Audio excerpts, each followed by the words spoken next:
Ladies and gentlemen, the conference is about to resume. Please take your seats. Thank you.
For those of you who are trickling into the hall, we have seats on this side. So please take a seat. Thank you.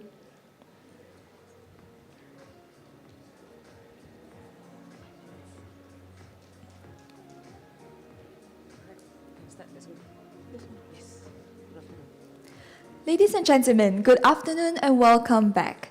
We hope everyone had a hearty lunch and enjoyed the break. Up next, we are pleased to present the latest enhancements to the SME Loss Prevention Framework, a digital tool developed by Generali Insurance Malaysia Berhad in collaboration with United Nations Development Programme, UNDP's Insurance and Risk Finance Facility. Initially designed to help small businesses strengthen their resilience against flood risk, the framework now features a newly added fire risk module, offering practical, data-driven guidance tailored specifically for SMEs. Without further ado, I'm delighted to introduce Showcase 4, SME Loss Prevention Framework, Flood and Fire Risk Management, presented by Generali Insurance Malaysia's Vice President for Products, Mr. Haris Abdul Rahim.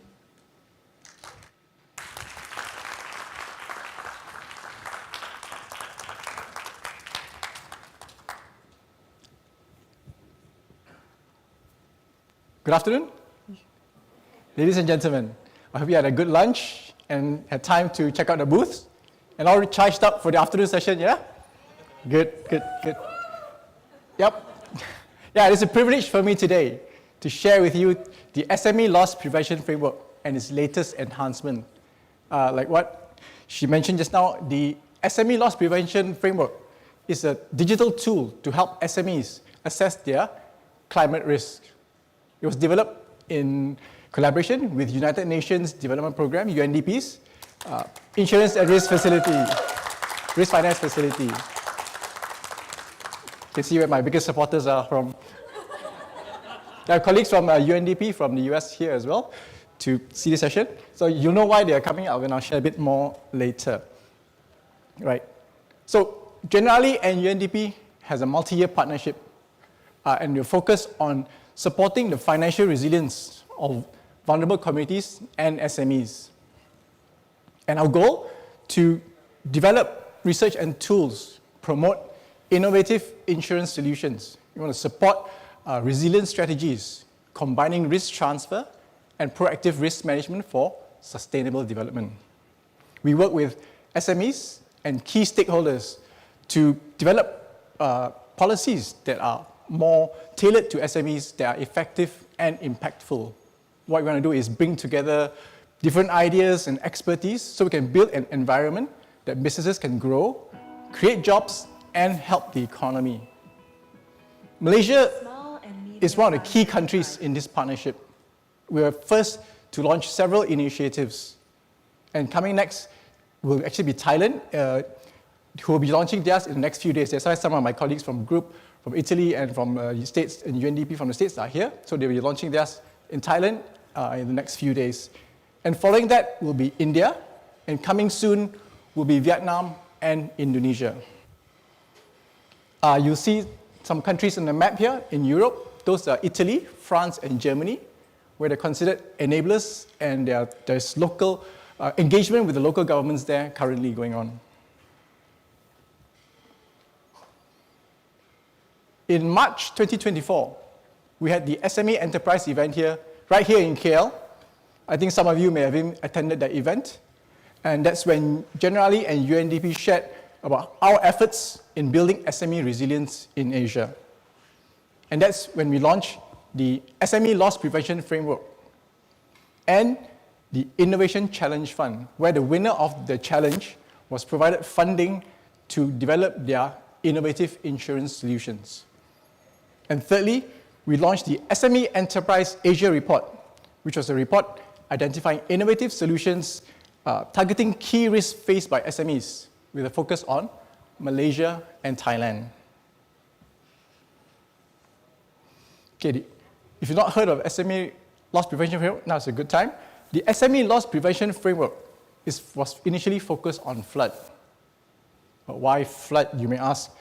As was shared earlier in Showcase 2 in the Raft Relief and Adaptation Facility, focus is also on flood. Why? Because flood is a natural catastrophe that causes the biggest loss or damage in Malaysia.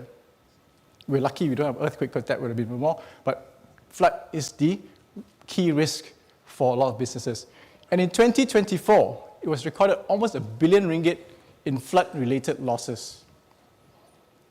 And I think everybody remembered this. In 2021, in one of the worst flooding in Malaysia's history, that figure was 6.1 billion ringgit. I think you would agree it is a big loss to our economy, correct? And talking about economies, you guys, the SMEs, are the backbone of the economy. Just to reiterate, I think it was shared earlier in the earlier sessions as well, SMEs make up 97% of all business establishments in Malaysia, contributing 38% to the country's GDP, and account for almost half of the labor force in Malaysia. But yet, despite your critical role in the economy, I think SMEs are one of the most vulnerable to risks and disruptions, in particular climate-related risks, supply chain shocks, and probably financial instability. So for this precise reason that the SME Loss Prevention Framework was developed and designed to address some of those risks. The SME Loss Prevention Framework is actually very easy to use. It's a tool where you can check your flood risk exposure. We talked a lot about flood this morning. So this is a tool that you can actually check your flood risk exposure. You can check based on your SME activity,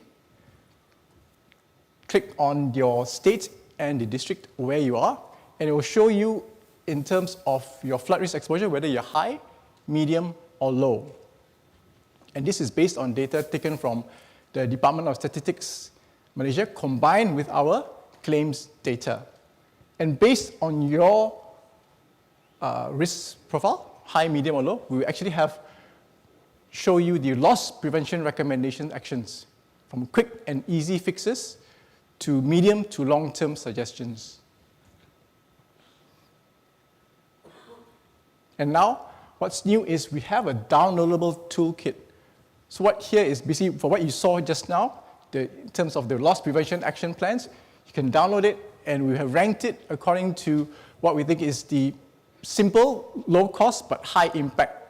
So you can start with those first. You can see some of this is very straightforward, training employees, getting employees to know what to do before a flood, during a flood, after a flood. Simple things that no cost, but it's impactful for the business. And with that, we also have a simple guide for SMEs, because we know SMEs is me, myself, and I, is what was shared earlier, right? So we have some simple guide just to help you so you can take action before a flood happens. So we have a simple, and for small business, and for medium to large. So because we have more resources, you may have to do things differently.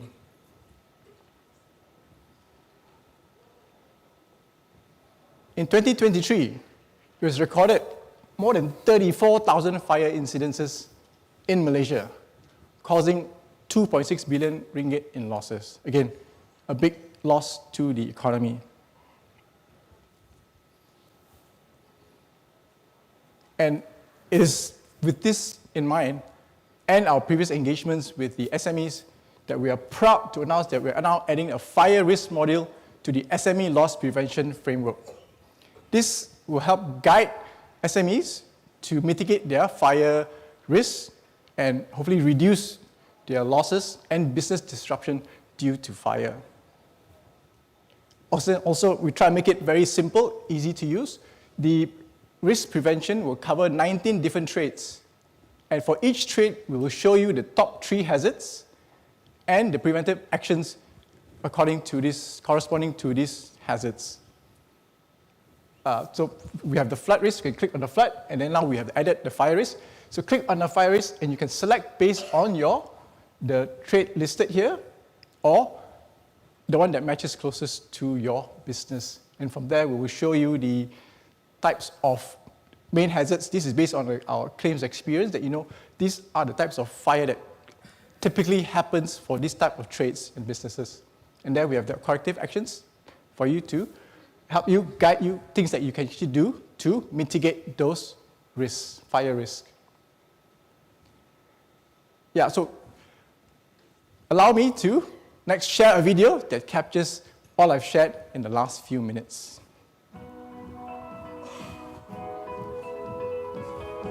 Small and medium-sized enterprises account for nearly 50% of total employment and 97% of all businesses in Malaysia. They are a pillar and a driver of socioeconomic development. Yet many remain vulnerable to growing climate risks, especially floods and fires. Being aware of these risks is the first step to taking action. That is why Generali and the United Nations Development Programme's Insurance and Risk Finance Facility have created the SME Loss Prevention Framework, a digital tool to assess the readiness and awareness of SMEs to flood risk and fire risk, to offer prevention and protection advice, and increase their resilience. A multi-language platform currently available in English, Bahasa Malaysia, and Chinese, the SME Loss Prevention Framework leverages the power of data, awareness, and understanding of potential risk for businesses to define their exposure profile and develop specific action plans. Getting advice is simple. For fire risk, just select your industry. For flood risk, select both your industry and geographic location. Discover your risk profile, low, medium, or high, and learn how to protect your business with better risk management. The SME Loss Prevention Framework is an evolving tool. It will expand to include more geographies and types of risks. To protect more and more SMEs from across the region and the world against the hazards that might arise. SME Loss Prevention Framework. Greater awareness, greater resilience.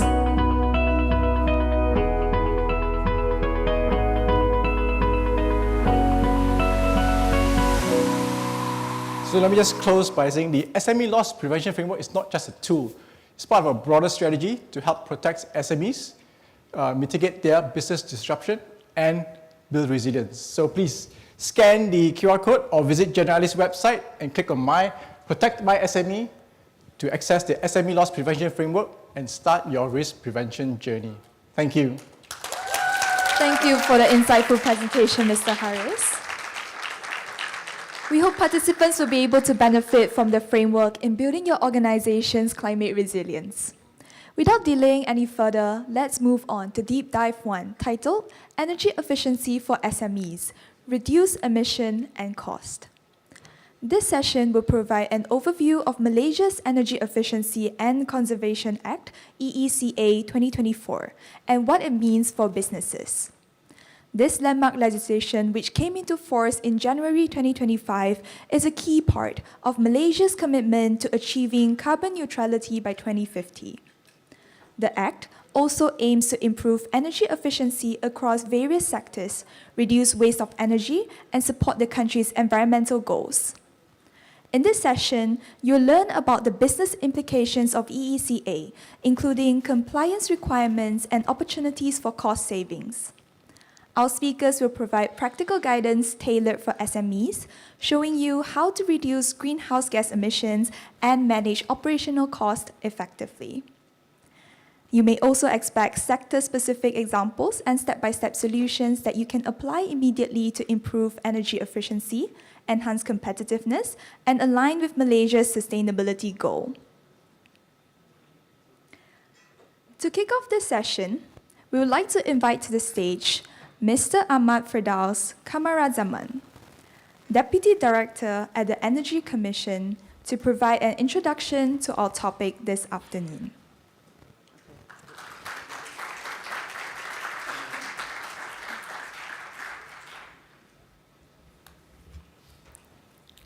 Bismillahirrahmanirrahim. Assalamualaikum warahmatullahi wabarakatuh. And very good afternoon to everyone. How are you today? How was the lunch? Do you need a genset or power bank to energize yourself? Okay, before I start, I would like to make just a quick survey. Engineering background here. Just want to see the floor. Engineering background. Wow.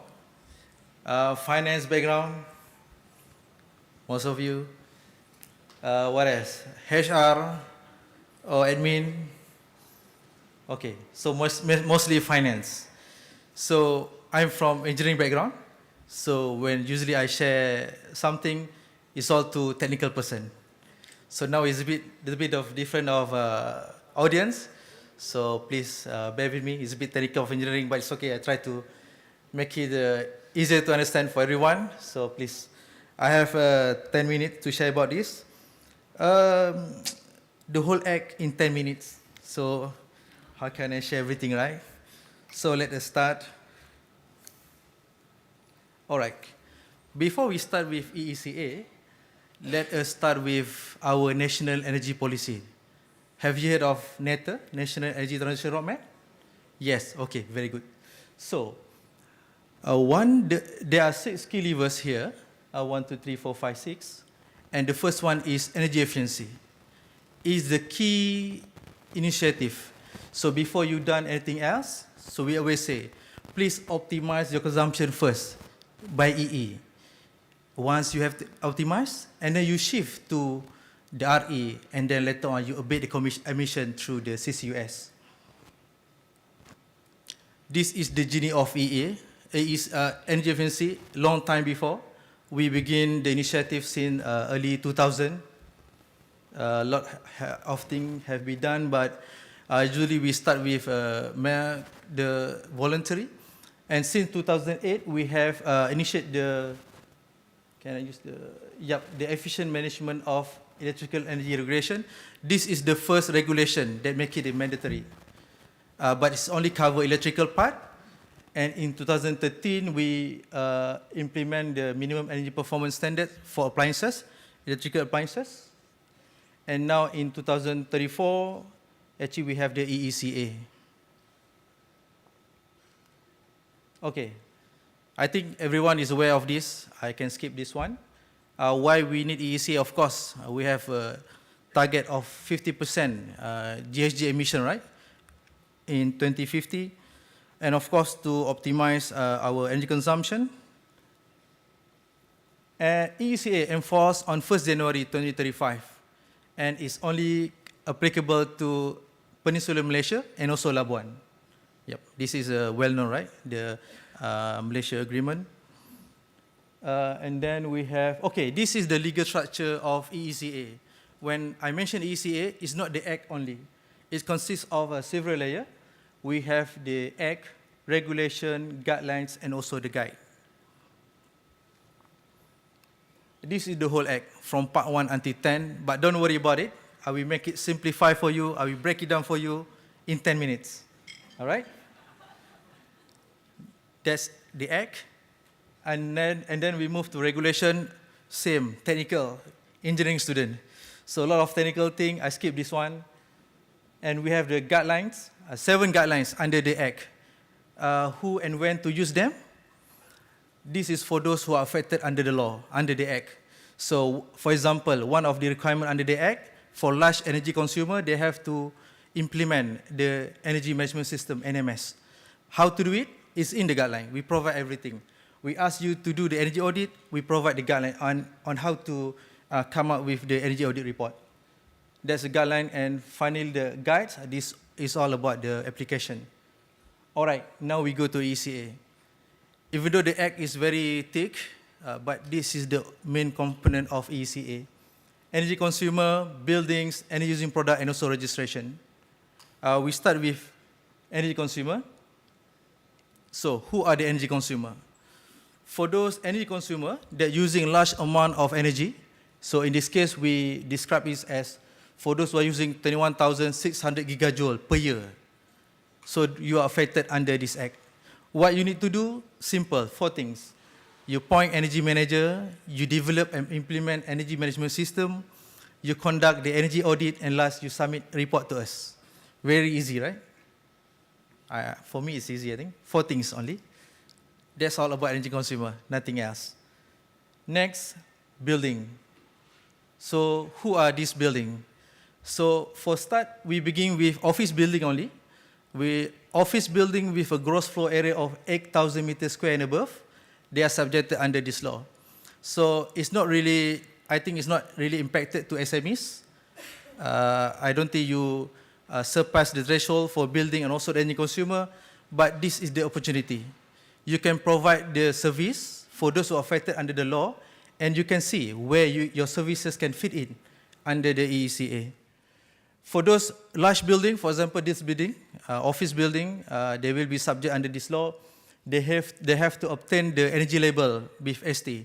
So same like, for example, TV, right? If you go to shopping mall, you can see TV, fridge, aircon, they must have the star rating. Same goes for the building. So after this, you can see the building will come with the star. That show what is their energy performance. All right, that's for building. Energy using product, this is the continuation from the previous regulation, the minimum energy performance standards. The same thing, manufacturer and importer, they must make sure the appliances that they bring it to Malaysia is efficient one. So have 2-star until 5-star. Shouldn't be 1-star in Malaysia. If you see it, it's not supposed to be in the market, right? Okay, and finally, this is the 10 appliances. For now, we cover these 10 appliances, domestic appliances.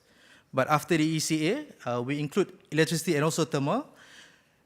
We will also adding the electric motor. I think appliances is the one that's subjected to SMEs. With ECA, you can get more efficient products and ensure to get a high efficient motor, fridge, and else. Finally, the registration. Okay, so under the requirement, there is a requirement to have energy manager for those who are using large energy. So they have to hire energy manager and also energy auditor. Training institution, same thing. Training institution is the one that provides services to train the energy manager. So for those who want to be energy manager, you have to attend training with the training institution. We have Arzul here, panelist after this. He's the president of MySchool, one of actually the first one, the first RTI registered with ST. All right, so this is some of the qualifications to become energy manager and energy auditor. Only 4 things, I think some of you can fulfill this. Degree in SETA, Science, Engineering, Technology, and Architecture. Oh, no finance, sorry. But science still can. Same thing for auditor. Let me share this. We expecting there are about 2,500 installation companies will be affected under this law. So in the regulation, we say in the first year, you have to do the energy audit. So there are 2,500 energy audit works need to be done. But we'll do it in phases. And this is some of the opportunity that can be taken by the SMEs. All right. And this is my last slide. This is the cheat sheet. During my university day, we call it cheat sheet.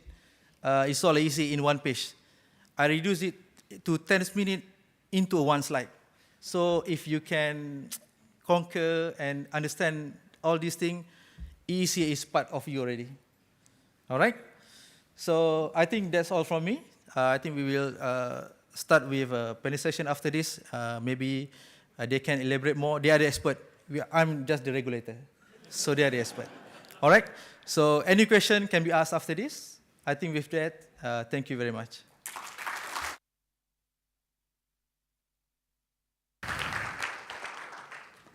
Thank you very much, Mr. Fadals, for the informative presentation and the cheat sheet. So as what Mr. Fadals said, we will be continuing with a panel session. So please join me in welcoming our esteemed moderator and panelists to the stage. Moderating today's session is Mr. Cho Sheng Wai, Chief Sustainability Officer at Hong Leong Bank Berhad, HLB. Joining him for this deep dive are Architect Zulkifli Zahari, President, Malaysian Association of Energy Services Companies, MAESCO, Ms. Zakia Mat Esa, Chief Sustainability Officer, Small Medium Enterprise Development Bank Malaysia Berhad, SME Bank, and Mr. Peter C.W. Tan, President, Malaysian Air Conditioning and Refrigeration Association, MACRA. Similar to the previous sessions, there will be a QR code shown on the screen to gather questions from the audience. Let's put our hands together again for our speakers and moderators.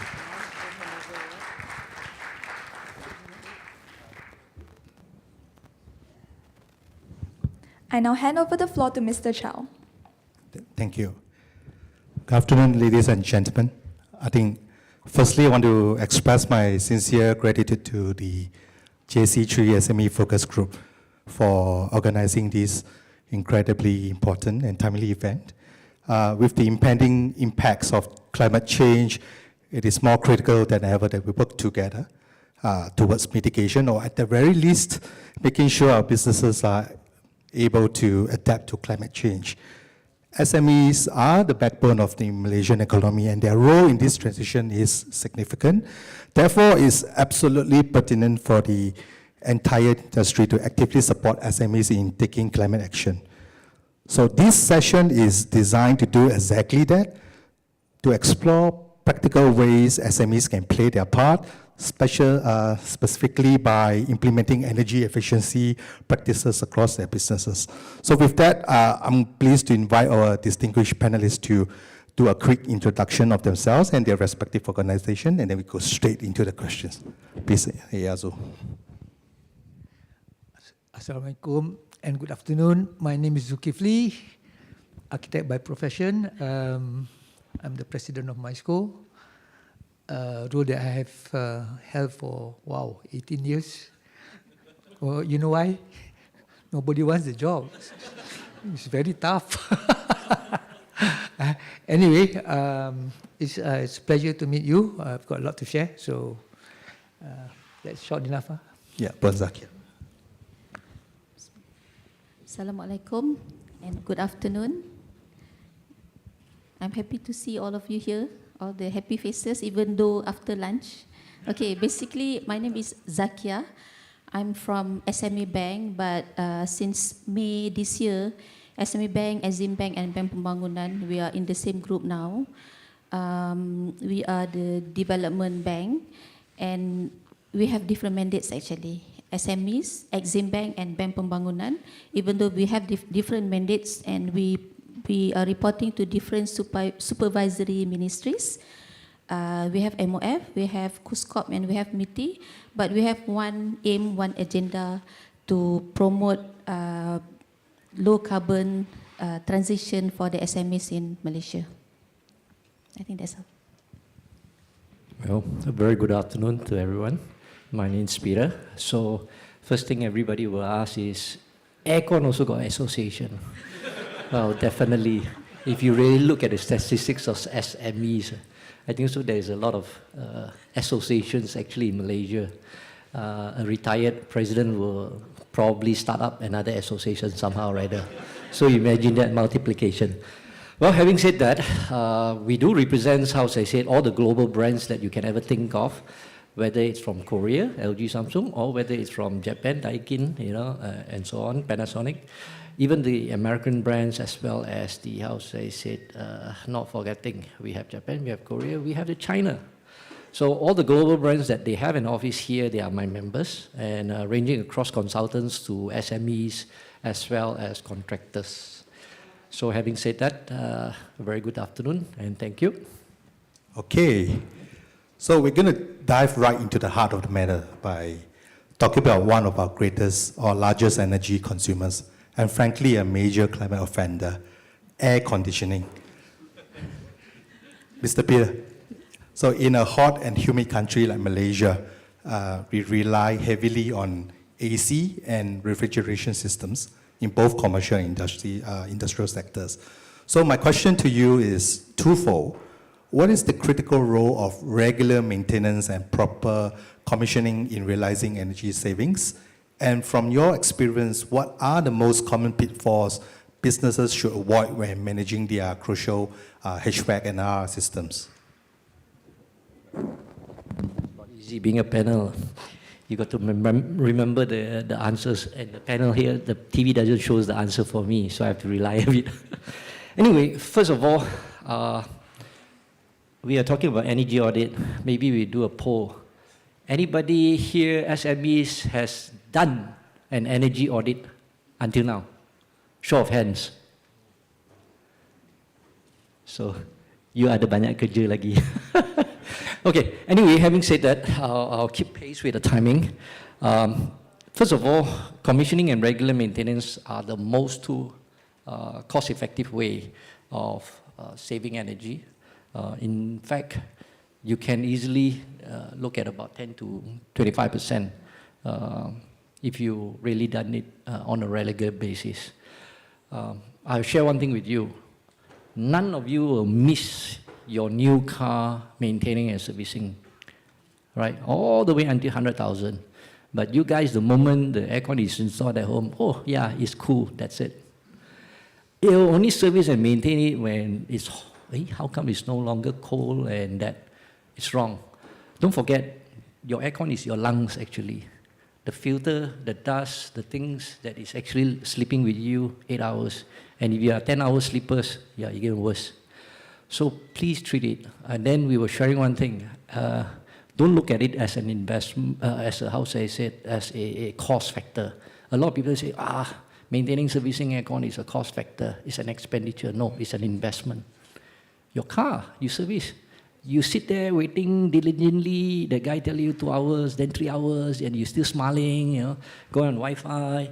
Actually, deep down there, you're saying you're cursing them, but you still come back. But in aircon, you don't do that.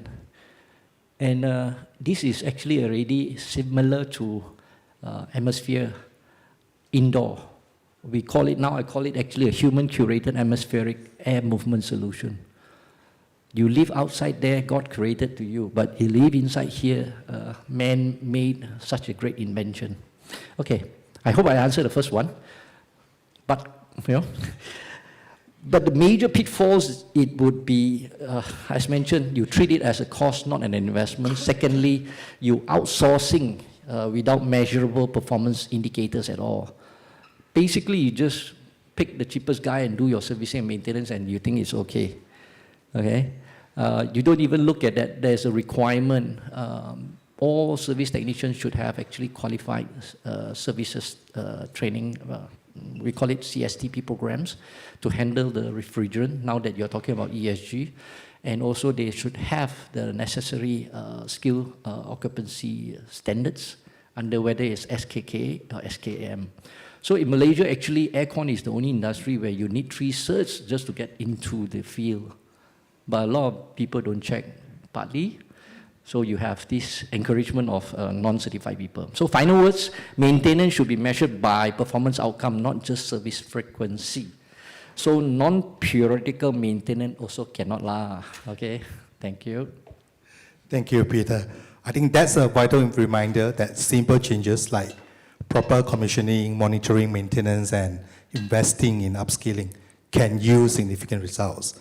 So speaking about investment and long-term efficiency, the government, through agencies like the Energy Commission, is actively championing climate change mitigation.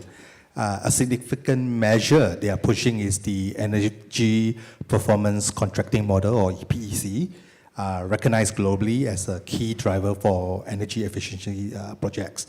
So EASO, given your expertise, we know that scaling EPC adoption in Malaysia presents unique challenges. What are the primary obstacles to its wider adoption here? And most importantly, what alternative or hybrid business models can these projects significantly more financially accessible for our SMEs? Very long question. Anyway, how many of you have heard of EPC? Okay, less than this hand. So anyway, that means I've got to just go to some basics lah. Otherwise, I go to straight to the technicalities. Maybe the terminology might not be well understood. So anyway, first thing, what's energy efficiency? Just give me a moment. Energy efficiency basically is using less energy to do the same work, or use the same level of energy to do more work. It is described as the first fuel. Why first fuel? Because you don't have to build an energy source to produce the energy, because you make it available. It's considered as the first fuel by the National Energy Agency. Yeah, and it's also the cleanest, because you don't actually produce any GHG while you save. Yeah, so again, I think just to give a very big picture, it's quite necessary for me to actually explain how we are talking about climate change and things like that. How does energy efficiency actually affect climate change? Yeah, and in fact, why is it placed in the first level in the first place? So we should know that Malaysia, the main energy source is coal and gas. Almost 85%, I think, is coal and gas. And for engineers here, which also limited, to convert coal into electricity, the conversion alone is 70%, you know. So you lose from 100, it goes to 30, and then you go out to the transmission. Transmission also got losses. Distribution also got losses. By the time it reaches our meter, and then after that we use all these inefficient equipment, only maybe about 10 of the original come there. So mathematically, if that 10 that you are using now, you reduce it by 1 only. It needs 9 because you got 5 star. 40% up there. 100 jadi 60 ni. Because of the multiple factors. This is mathematics lah. So what it means is energy efficiency in terms of climate change, especially in Malaysian context, the impact is greater than renewable energy, which replaces 1 kilowatt with 1 kilowatt. So that is something that I need to just explain. And in Malaysia, our energy intensity compared to 64 countries, we are number 57. So we are so lavish using our electricity. We do not know that. But we're using it quite lavishly compared to other countries, and that's true. So, EPC. EPC normally is done by a company called ESCO, and that is where I represent the Malaysian Association of Energy Service Companies. In Malaysia, it's called MySCO. In Japan, it's JESCO. In Korea, it's KAISCO. In America, it's NISCO, or COCOCO. So anyway, what we do, and ESCO, by definition, is a company that introduces technology, capital, and even project management in order to come up with a solution to a facility owner such that he can reduce his energy costs. Of course, he reduces his corporation costs, and finally, he can also have his sustainable goals, which we are talking about. So that's what an ESCO does. So the model by an ESCO is called EPC, Energy Performance Contracting. And there are 2 models. The first model is called the shared saving. The second model is called the guaranteed saving. So what is shared saving? And these are proven. I became the president because I was the project director for a project called, it was mentioned by Chief Firdaus just now, the second block called the MIEEIP, which audited 48 factories, big guzzlers, cement, steel, ceramic, and things like that, whereby it was found that, through the audit, the average saving that you can get was less than 3 years, even though our tariff was only 1/3 of what it is today. So meaning say boleh cari. So this shared saving is okay. Now I managed to save 50% or 60% or even 30%. Okay, from that saving, I want to share a portion with you, but I must take the majority of the saving over a certain period of time, maybe 3 years or 5 years or even 10 years, whereby I can pay back my costs as well as my finance, my bankers, and my overheads and things like that, and the margin profit for me. And after that saving period, you have all the saving. Is that clear? Yeah, did I make myself clear? Meaning to say, we share the saving, shared saving, based on the findings and the retrofit that has been done by the ESCO. The other one is the guaranteed saving. So the first one is what you call off-balance sheet, is invested by the ESCO. The second one is guaranteed saving, which is the balance sheet of the owner, whereby he agrees with the findings and the retrofit requirements of the factory, whether it is a building or whether it's a factory or whether it's operations. And if there's any shortfall to the saving that is targeted, then the liability of the difference will be made against the ESCOs involved. Okay, now I can answer that question. The question is, why is EPC not scaled up? I think the simple answer to that is because, again, not many understand EPC. Number two, EE is a top-down. The top management must understand its benefits, what can be done, and how it can actually benefit the company. And in order to do that, you need to carry out what my good friend, brother here asked you, how many have done audit? You cannot manage what you do not measure. That's all. So if you do an audit, what is an audit? Energy audit, not financial audit. Energy audit means you break down how much does your chiller use, how much does the motor use, how much does the electricity for lighting use. In manufacturing, lagi macam-macam. You have all different kind of processes. In factories, you have the utility side, and you have the processing side. I know so hard to explain, so many things to explain. I don't know how to make it shorter. But it's a necessary background for you to understand. So these are the things. Why is because one, maybe the awareness is not there. Number two, the internal, it's just a repeat and echoing what people have been saying over there. Number two, the internal expertise is not there. That's why you can see that the regulation also has 4 things. You must do audit, otherwise you don't know where you stand.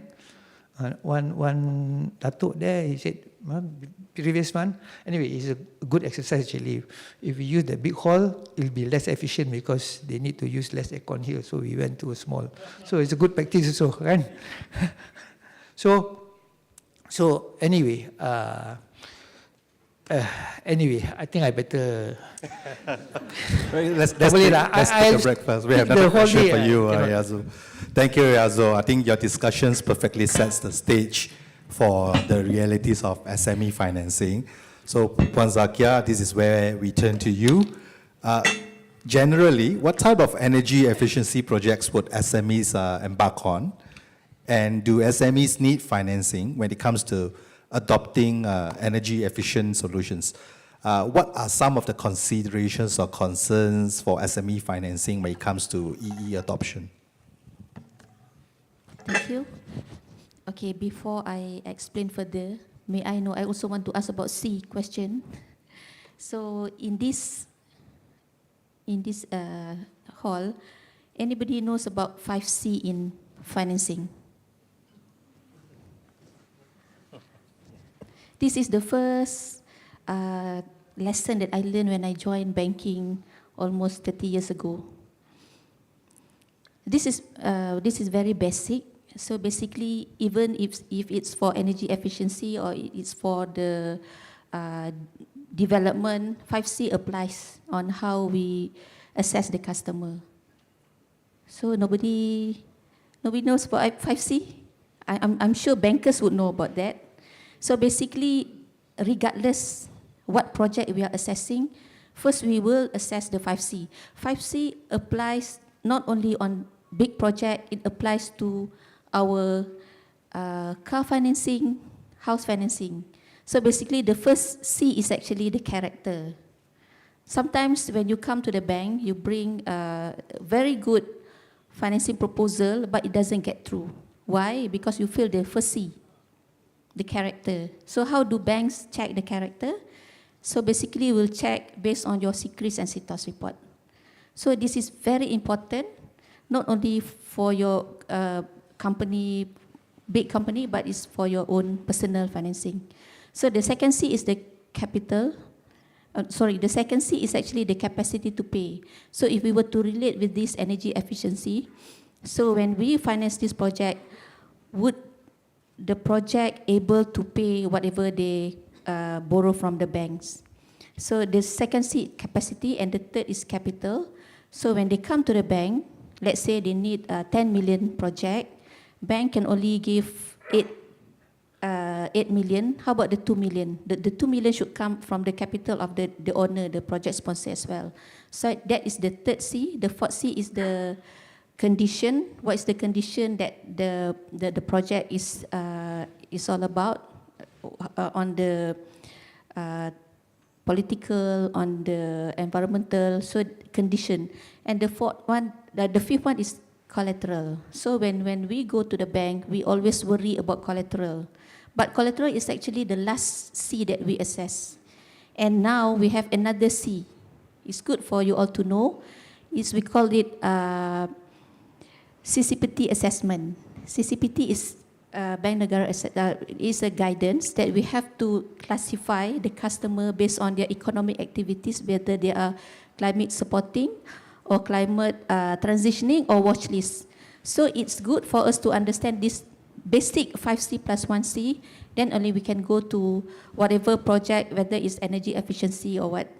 So to answer the question whether the SME require financing for their energy efficiency, whatever, if they just do the normal, they just change the light bulb to ensure that the energy is more efficient, and they just do the normal, the small thing, small steps, they won't need financing. But if they embark into bigger project, they have to change whatever their machinery to make it more efficient. They have to change their chiller or whatever based on the aircon. So they may need financing. So when they need financing, sometimes they come to the bank and they with the proposal, but they thought that the proposal is already good, but it's still, bank said it's not bankable. Why? Okay, basically, when we have this 5C, the 5C that I mentioned plus 1C, for that kind of project, we need a technical viability. So if it's energy efficiency project, if the customer say that this is energy efficient, we can save 20%. So how do we rely? Bankers, we are not engineers. So how do we assure that whatever they say is right? So we need these two gentlemen to assist us to say that yes, this is something that the energy efficiency that claimed by the customer is something that realistic. So when we have that assurance, because the bank, we need to take risk, we take calculated risk, we have to understand the risk. But certain things we don't understand, we don't really understand, and we need expert to assist us in this for us to decide whether they require the financing, and the financing is actually what they need, not what they want.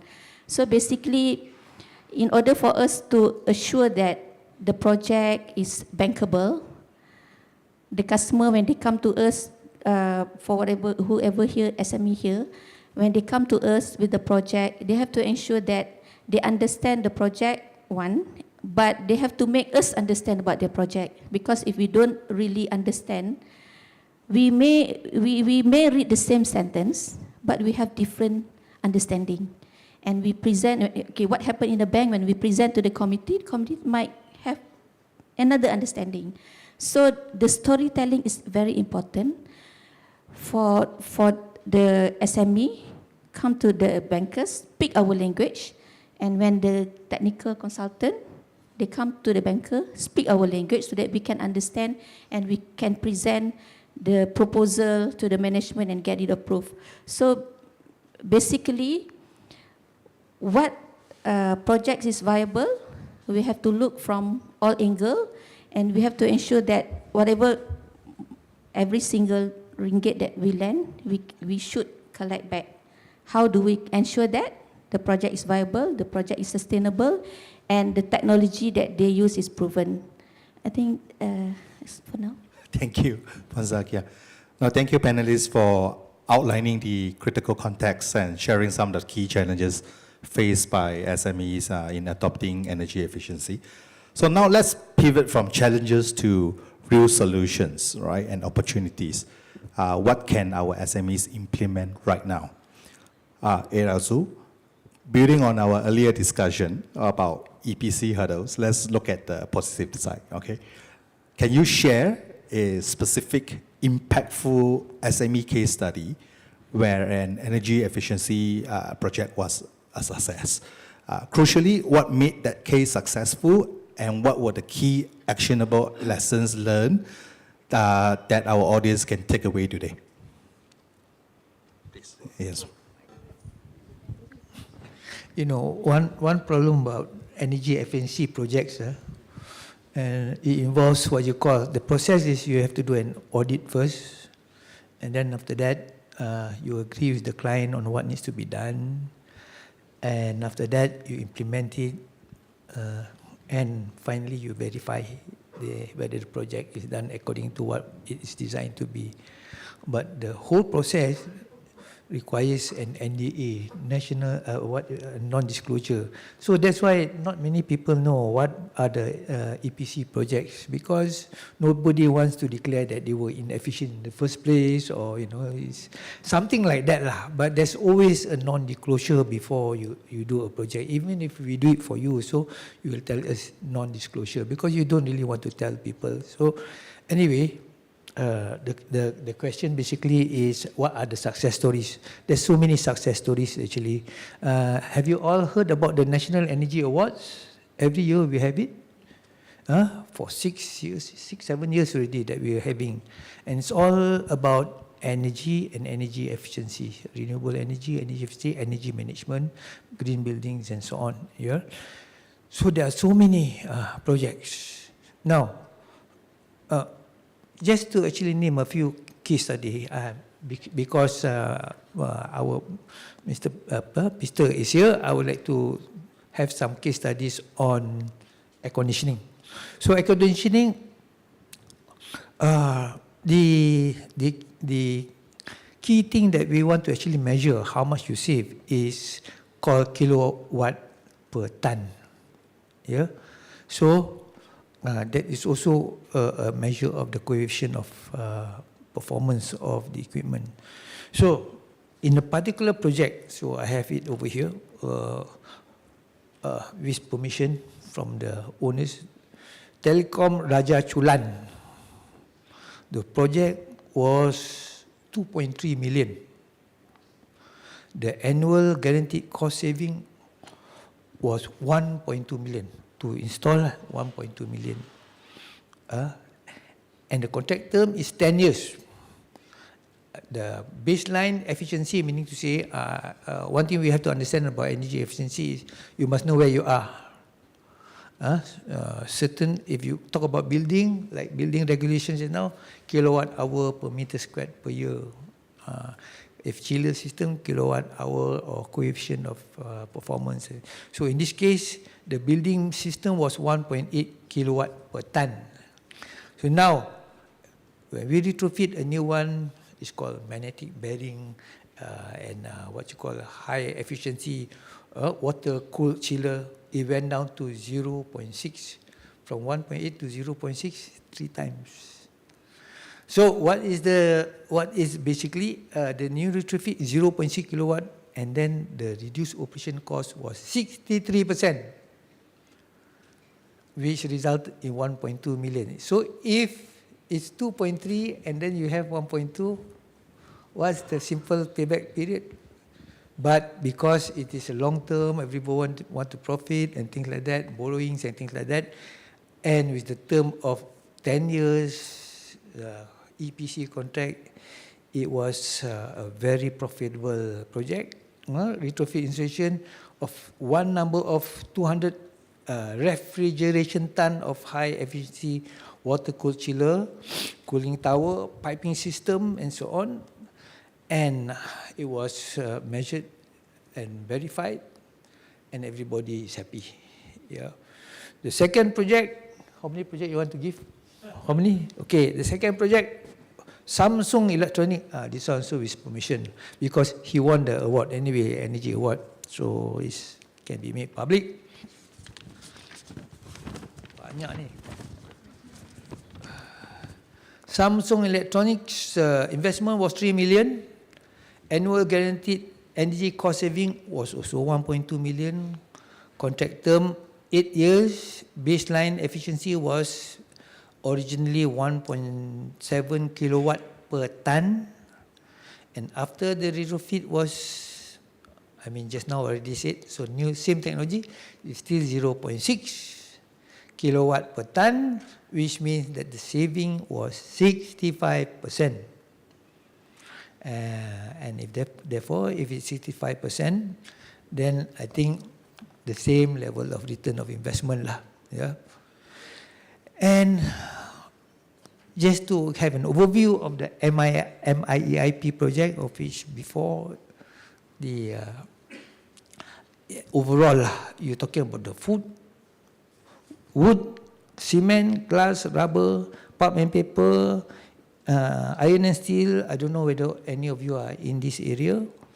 The total expenditure at that time, between 2000 to 2007, was 100 million.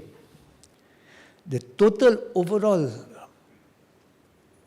saving in terms of ringgit was 77 million per year.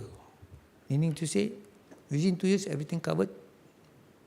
And this is real, this is actual delivered project, reported and endorsed by the government. And the whole savings is actually 22% of all this, 22% energy saving from these industries. And just to mention also, just to get an appreciation, 22% or 23% is our net target for energy efficiency. Can you imagine how big is 23% or not? How do you vision savings of 23% for the country? Imagine our total installation of our power plants is about 33,000 megawatt. 23% is about 6,000 over. One power plant is about 1,200. How many power plants are we looking at? If everybody in your house, you do 20% saving, you base maybe 20% shorter, your aircon, your lights. If everybody can save 20%, meaning to say we can literally decommission 6 power plants. Or defer, tak payah buat nuclear and so on. So that's how you try to imagine how big is the saving. Yeah. So anyway, finally, I just want to say, in industries, there is such thing as boiler economizers, regulating system for empty, this one so I can't remember the technical term, energy leakage reduction, GOP monitoring, fuel substitution, improvement in reflection plant cooling system, steam absorption chiller, so many technologies, fuel switching and so on. So there's many examples proven. Yeah. Thank you. Thank you, Ezo. That success story proves that practical action is possible. Peter, we often focus on retrofitting equipment, but efficiency is also about smarter usage. Beyond hardware upgrades, what expert advice can you offer on leveraging smart building management systems and implementing operational best practices that businesses can adopt for sustained low-cost energy efficiency? Well, my answer is very simple. Smart buildings, this is something that is the last 5, 10 years, a decade, been pushing for it. I normally would not recommend you jump into it. I would say do the simple thing. Actually, we are smart enough. Humans actually are smart enough. If you just realize that by a simple set point management of your own aircon, raising a temperature of even 1% itself, you're already able to save 6 to 8% of your own energy costs. That's one. Set aside a timer or something to clarify that this area, if it's not being used or what monitoring, then don't on the aircon. That's it. Third point, very simple. Everybody likes to get into your own room, your own premises. The moment you open at 10 o'clock, your SMEs, okay, your restaurants, you know it's already stuffy since what? You close shop at 12 o'clock. It's 10 hours of non-air movement there. When you open your lots, you know, have the ceiling fan on, get the back door open, let the cool breeze get in, then only activate your aircon. So it's all about behavioral. But if you want to add on after doing all this, yes, invest on even low IoT devices is sufficient enough. I would say very simple. Makra is actually there to assist everybody, be it consumer all the way to our professionals, dealers and everything. Give us a tinkle, tell us what's your set problem. We'll send maybe one of our executive council people to go and have a look. Let the expertise to do a bit of design and build. Air conditioning is not about on, off, cold, hot. It is actually a system. Use it as a, how should I say, a tool of your business. My last cap would be saying that it's not just an investment. In fact, it is one of your business partner, your air conditioning. If you tell me today you walk into a restaurant and you can still have a very good lunch, sweating and coming out and you feel joy about it, welcome to Malaysia. You're definitely not going to enjoy it. Okay? I hope I answered that part and as short as I can. But I definitely want to say one more part that you guys should look into. As I mentioned, Makra is actually advocating to pursue the development of a national digital efficiency starter toolkit. This is something that we want to start off. As simple as what is the temperature at this room? We don't even know what is the temperature of this room. I'm feeling okay because I'm wearing a coat. Some of you are feeling a bit chill. So are we setting it at the right temperature? So a simple investment of a temperature reader on the center of here, as well as the humidity level would be sufficient. It doesn't cost a bomb. But at least it's an argument point. You get the chargement, the guy say, sejuk lah. Tak ada lah, mana ada sejuk. He just went out for a smoke. He came into a building. Definitely it's not sejuk. You don't feel it. But if you sit here and you feel it. So having said that, we want to drive that point. The government has actually enforced that ruling, but how often the people who provide it at the building really tune it according to that. That's it. Okay, thanks. Thank you, Peter. I would like to concur with you in that the temperature setting thing that we tried it in my branches, both northern, southern region. We get very different characteristics, but it works. You know, like what you say, every degree of Celsius uplift in the temperature will give you some amount of energy saving. So maybe all of you can give it a try at your office, right? And to add on it, maybe what you could do, if let's say after that you still have grievances from the staff and everything, then tell them Thursday wear batik, you know, then Friday wear sarong. Can already. You still feel the chill, don't worry. Okay, so I think operational practices clearly yield immediate results. But when larger investment is needed, banks are absolutely critical. Puan Zakia, turning to you. What are the current green financing products and schemes available for energy efficiency projects targeting SMEs? And what are the key criteria, the must-haves that banks look for in a successful loan application to fund these transitions? Thank you. Okay, the first question. What are the financing energy transition programs? What are the current green financing products and schemes available? Yeah. So basically, the answer is that very easy. If you can go to any of the bank's website, there are so many products being offered, be it from the individual basis. You want to buy an EV car, you want to install solar panel, up to your business, you have the energy efficiency project to finance. So basically, there are plenty of products. One of it for SME Bank, we have Dana Kelestarian Alam. So this is the program whereby not only for energy efficiency, actually, it's if the purpose of the financing is meant for positively impact the environment, so plus other requirement, they are eligible for that. So for this Dana Kelestarian Alam is with SME Bank, we have 100 million fund, and the limit is up to 5 million. The minimum is 100,000, and the rate can go as low as 3.5% and up to 6%, depends on the rating of the project. And this is only SME Bank. If we were to look at other commercial banks, there are lots other financing available.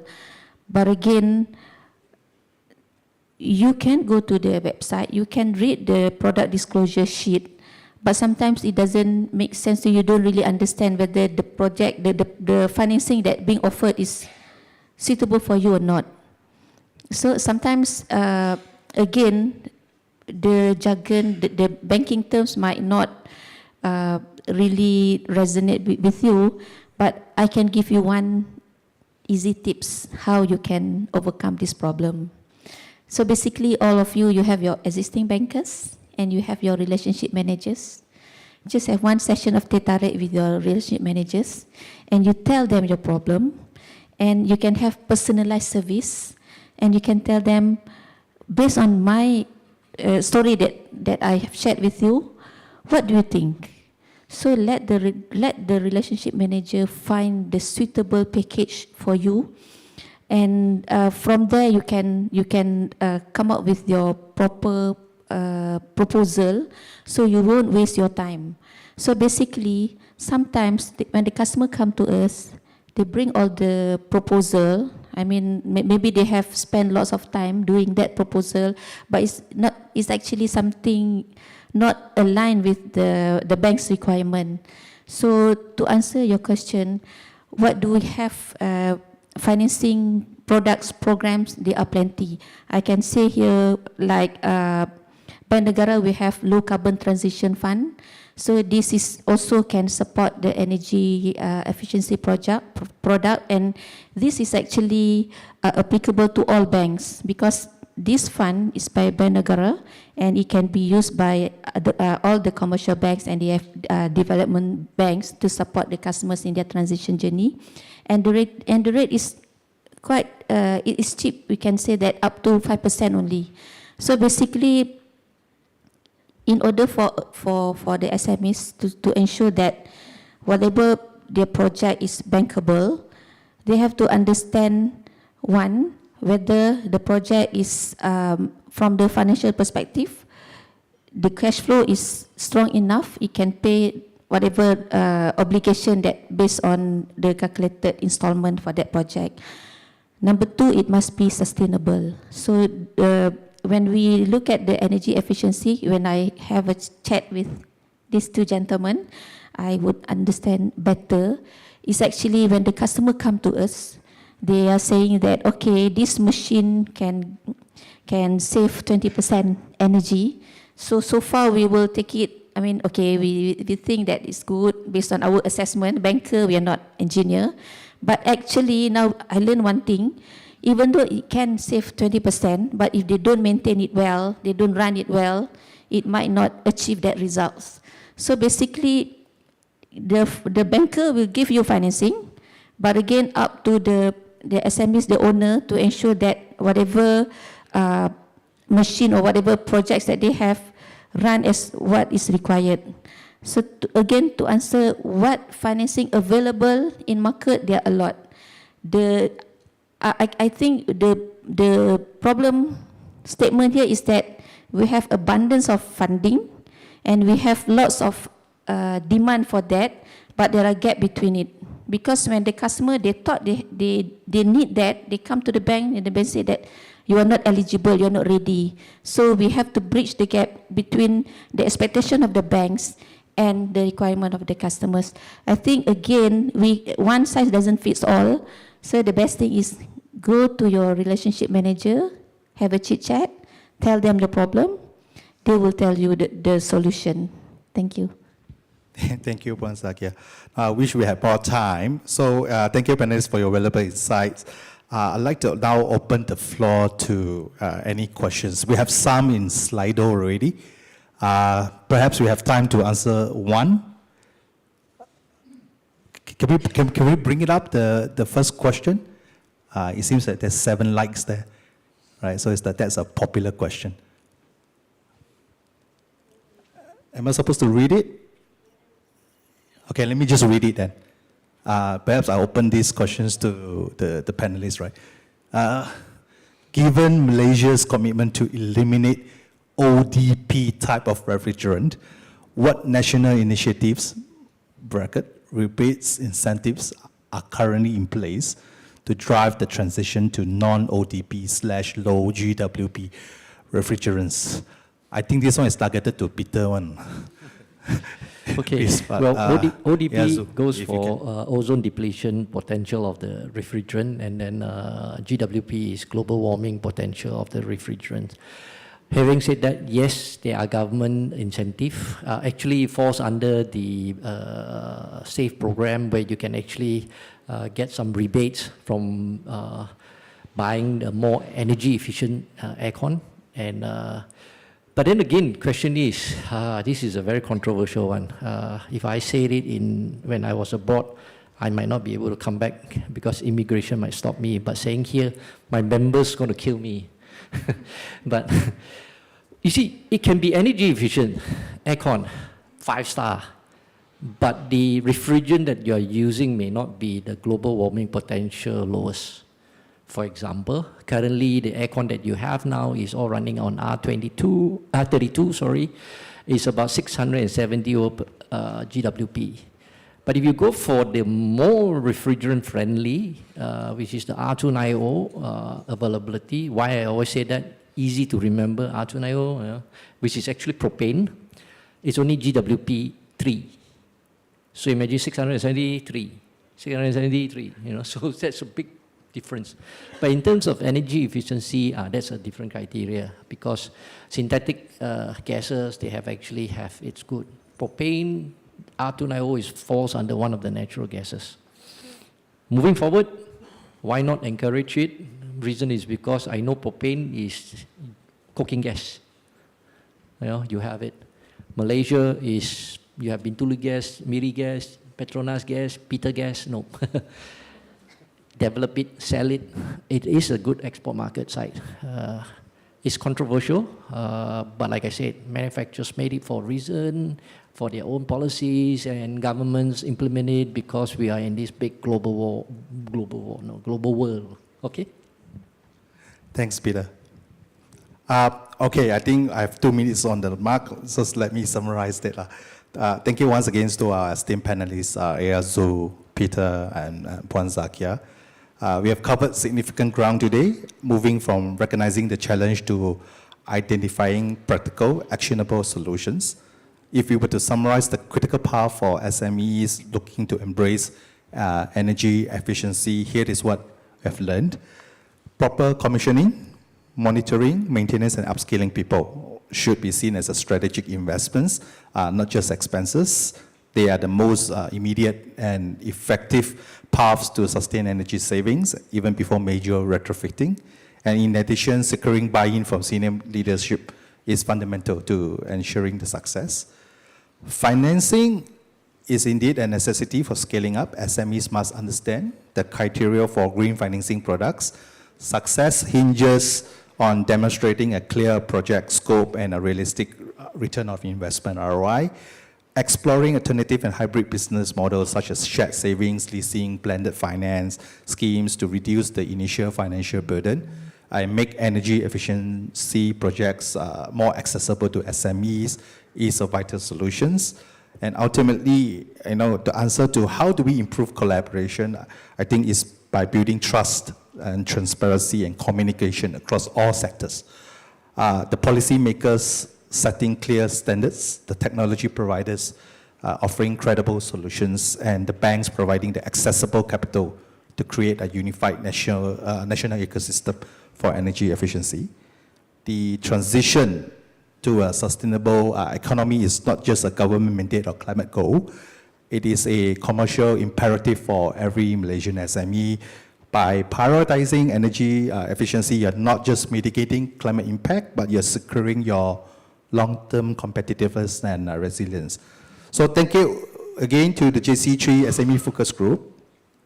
You want to add something? Yeah, if we can take a lift from here, I hope we can actually set a National Energy Efficiency Partnership Council, NEPAC, together with Energy Commission, MESCO, Makra, and definitely Bank Negara, so that we can actually move forward rather than today have a chit-chat, go back, sleep nice, lupa je apa kita cakap. Looking forward to that. Okay, so we hope that you leave this session with concrete ideas and the motivation to take the next step on your energy efficiency journey. Thank you very much, everyone. Thank you to the panelists. Thank you.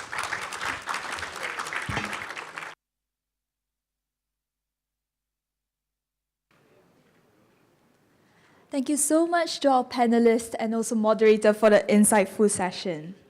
So if you're wondering what's going to happen now, we would have a pop quiz to spice things up. And if you're wondering why this is not part of your agenda, and this is why we have a pop quiz, because that's precisely the definition of a pop quiz. There will be a QR code display on screen, so you're welcome to scan the QR code here. And the pop quiz will be on Slido. There will only be 5 questions.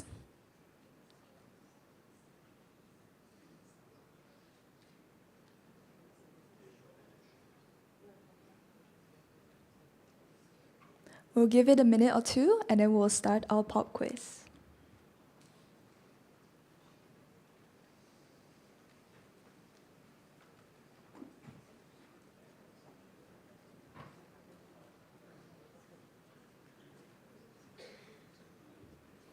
All right, are we ready? Let's start with the first question.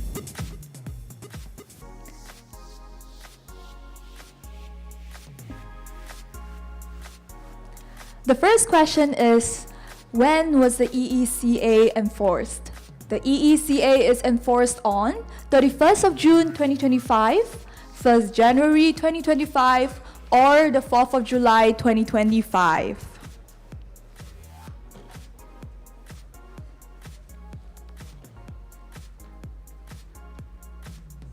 All right, looks like most of us have voted for 1st January 2025.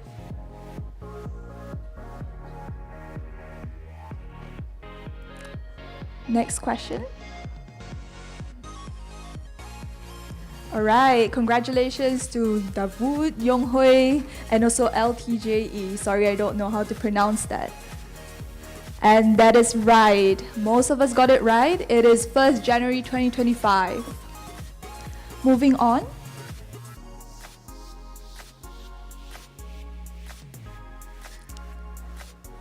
For our next question.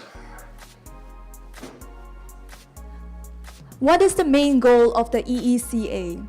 Is it to reduce energy consumption and waste, or to increase electricity usage, or to reduce cost? 3, 2, 1. All right, looks like most of us have voted to reduce energy consumption and waste. Let's see if that's the right answer. Yes, that is the right answer. What is the primary target for EECA? Individuals, large buildings, or shop lots?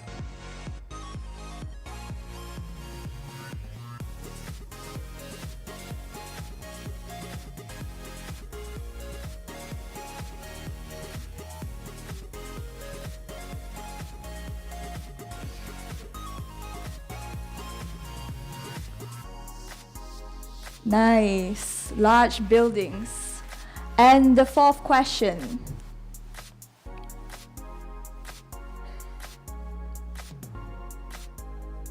What is the annual energy consumption threshold to comply with the EECA? There's 4 options for this one.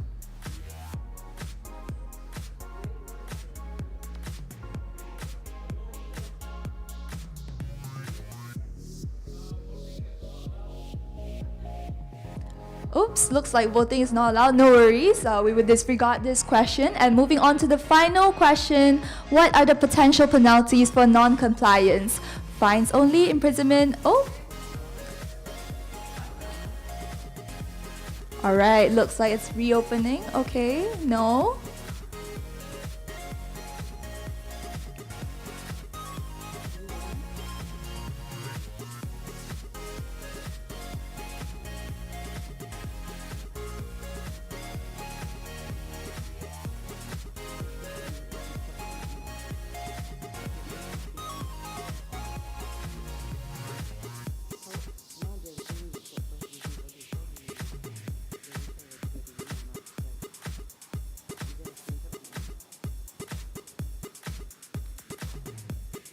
Alright, thank you so much for the participation. Let's move on to see who the winners of this pop quiz are. So if you are the top 3 winners, you can go to the counter.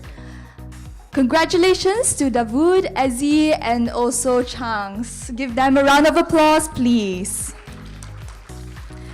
And to keep the momentum going, we will be diving right into the last deep dive of the session on green certifications. Refreshments will be served after the end of the afternoon program, where you will get a chance to continue networking with fellow participants, or check out the booths as well as redeem your gifts. We will have a special token of appreciation for 200 participants who have completed the post-conference survey, so do be sure to finish that. The last deep dive will provide a comprehensive overview of the green certification landscape for SMEs. Participants will gain insights into the various pathways available to pursue green certifications, as well as the support mechanisms currently offered in the market. The session will also highlight the strategic importance of responding to both internal and external market expectations, and explore the tangible benefits of obtaining green certifications, from enhancing brand credibility to unlocking new business opportunity. So please join me in welcoming our esteemed moderator and panelists to the stage.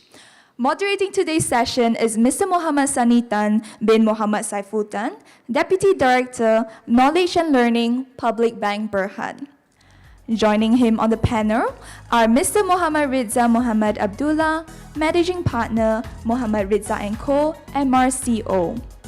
Mr. Angus Salim bin Saleh Amran, Group Chief Sustainability Officer, RHB Bank Berhad. Ms. Sabiha Saleh, Director of Green Growth Division, Malaysian Green Technology and Climate Change Corporations, MGTC. Ms. Kamini M. Suryamurthy, Section Head and Principal Editor, SIRIM QAS International SIRIM Berhad. And lastly, Mr. Shazli Saleh, Business Development Manager, Sustainability and Climate Change, Bureau Veritas Certification, Malaysia. And now I hand over the floor to Mr. Sani Tan.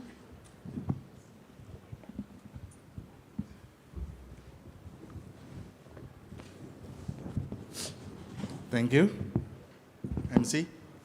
And I see what you did there. I think if we let them go for the tea break, most likely many of you will not be coming back, I guess. So good call, good call. Anyway, thank you very much, everyone, for still being here. This is a very, very big panel. We've got 5 panelists here with us, and I think we are in good hands today to dive into our topic that I think is very important. Now, I come from a generation where examinations are important. It's always about passing exams. All right, when I was in school, from primary all the way to secondary, it's exam, exam, exam. But now, my children finishing primary school no longer have examinations. They may be good. They may be good academically. They may be doing very well in school. But would you believe me if I tell you so? There's no real, I would say, tangible proof of that, unless you know them, unless you're teaching them maybe. So we have this issue, right? But that is another debate for another time, which brings me to the parallels to this issue of certification. You can be doing a lot of things in helping achieving our climate ambitions. You can be taking actions to reduce your energy consumption, to improve your compliance level. You can do a lot of things. But if it is not being certified, if you don't have something to show for it, it may not be so easy. All right, it may not be so easy for the message or your effort to be recognized by investors, bankers, regulators, and whatnot. Hence, that is why we are having this final topic here today, and we have our esteemed panel with us to help shed some light from the what, the how, the why, and so on. So we will be going through all of this in the next 1 hour. Before I go further, as mentioned earlier, we have Slido, right? And you can ask your questions there, and at the end of the session, I'm sorry we may not be able to answer all of your questions, but we'll probably answer the most popular one, just like what we did earlier. So if you like any questions that was asked, that is on Slido, please like them so that I can choose the most pertinent question so that we can address them together. On top of that, I believe there is also a bit of a poll on Slido that we would put in for this session. I'm not sure if it's there. Let me just double check. Okay, if you go to Deep Dive 2 on Slido, you will see a very quick 2-question poll. The question, very simple. Has your company embarked on or seriously considering to obtain green certifications? And the second question, do you think it is worth it? Do you think it is worth it for your company to obtain green certifications? Very simple. And all the responses are anonymous, don't worry. Okay? So if you can go into the Slido and you can answer those questions, that could give some insights, and maybe we can look at the results later, okay, if we have the time. Now, let's jump straight into our session.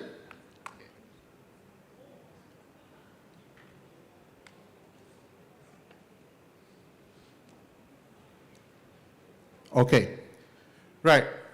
So, as I mentioned just now, green certifications, right, the certifications in general are important, okay? But is it for everyone? Is it for everyone?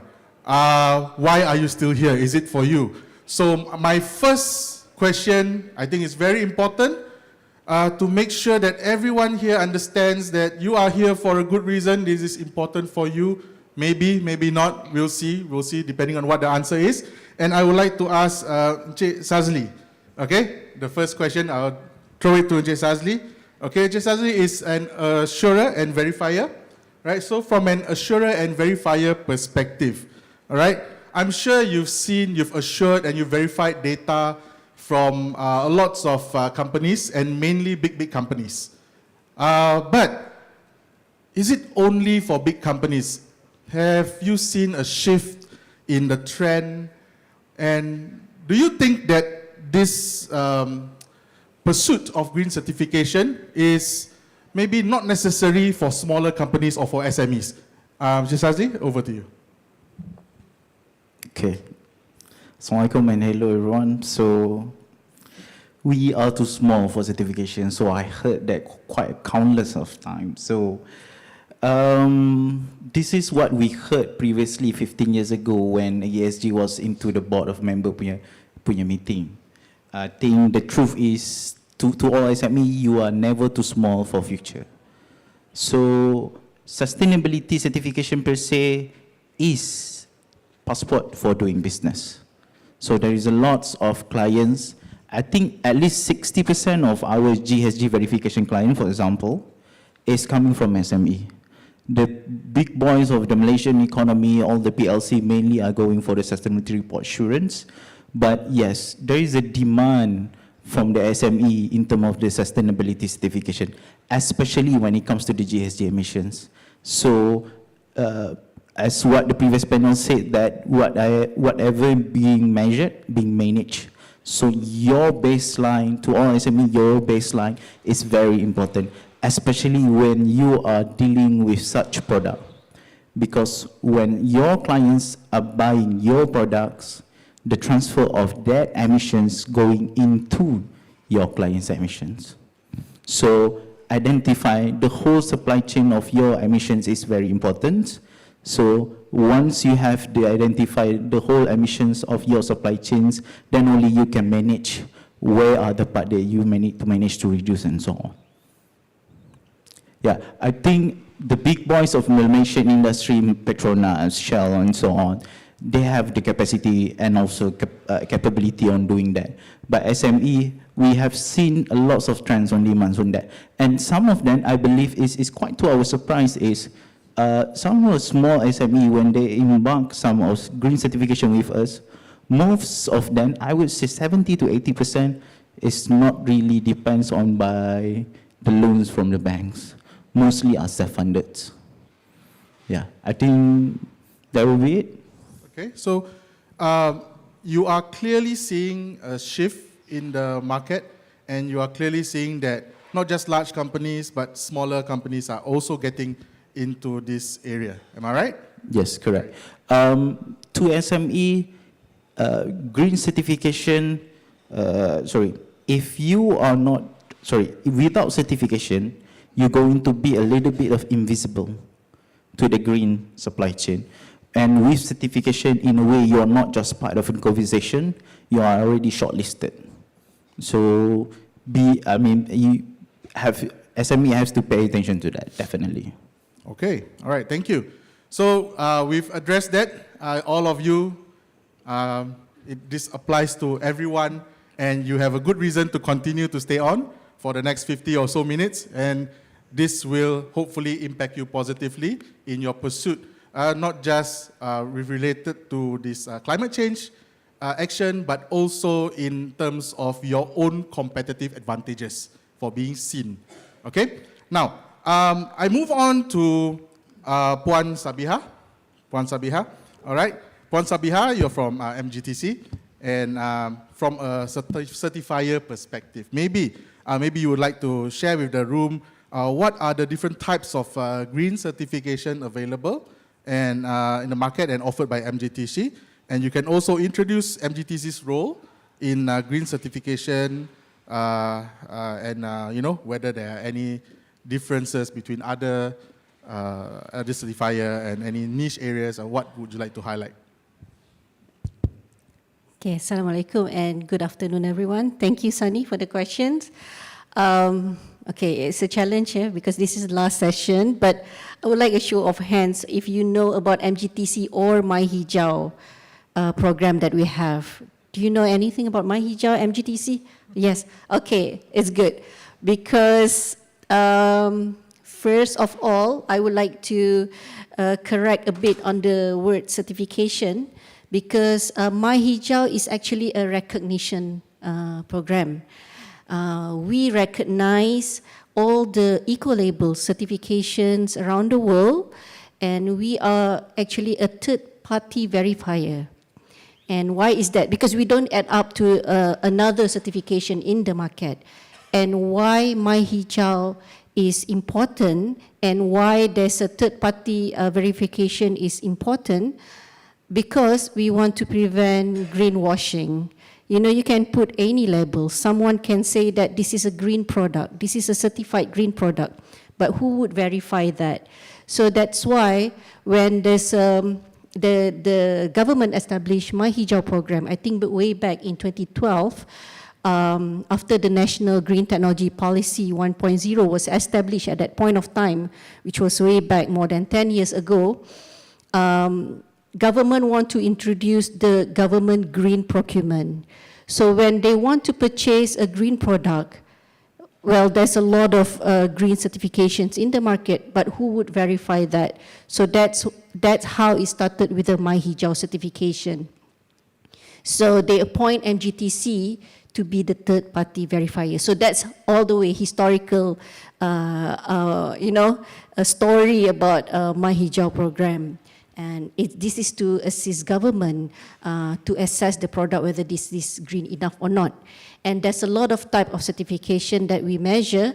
We check on the like a SIRIM Eco-Label Type 1 and Type 3.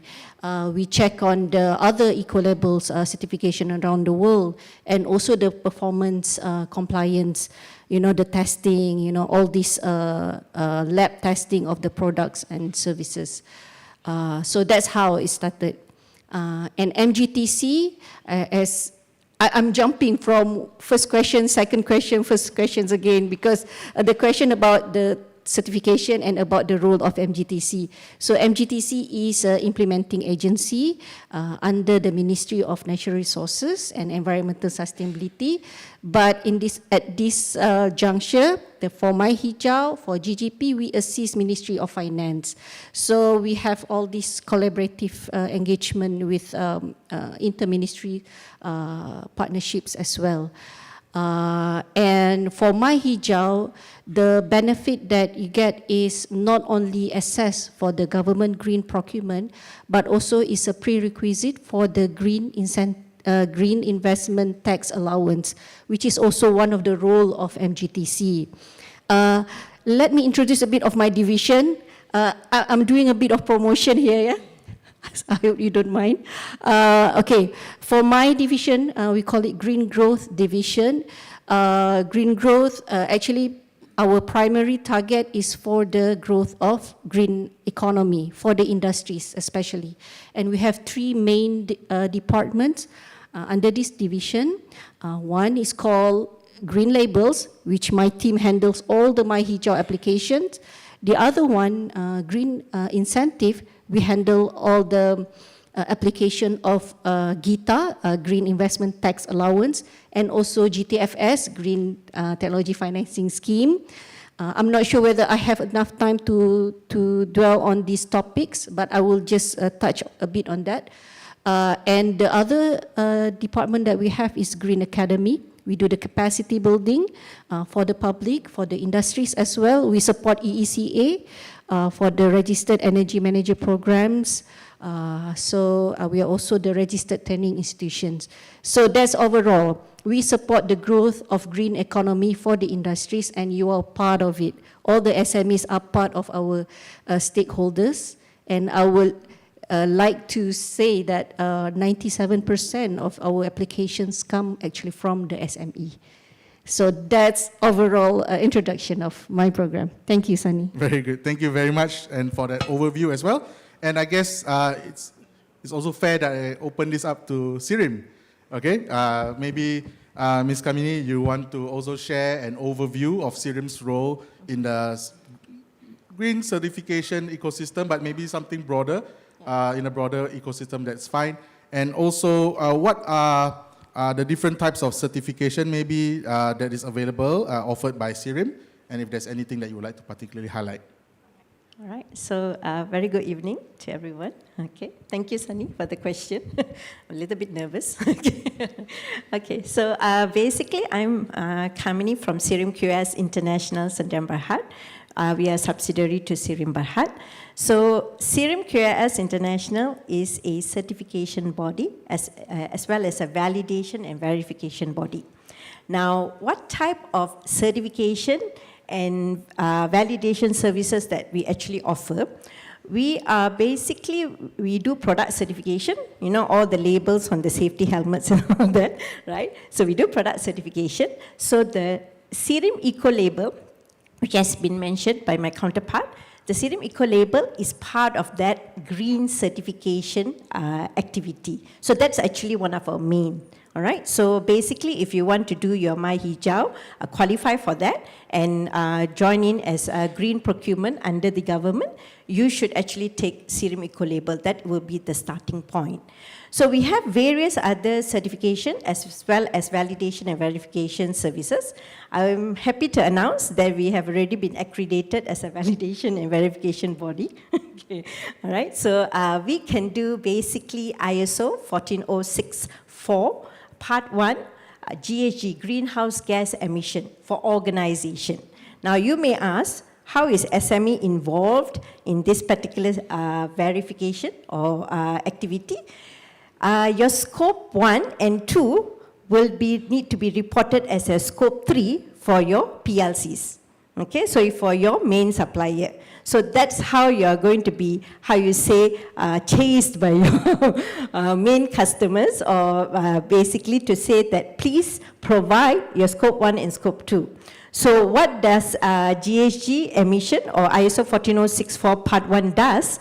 It actually verifies your GHG emission for your organization.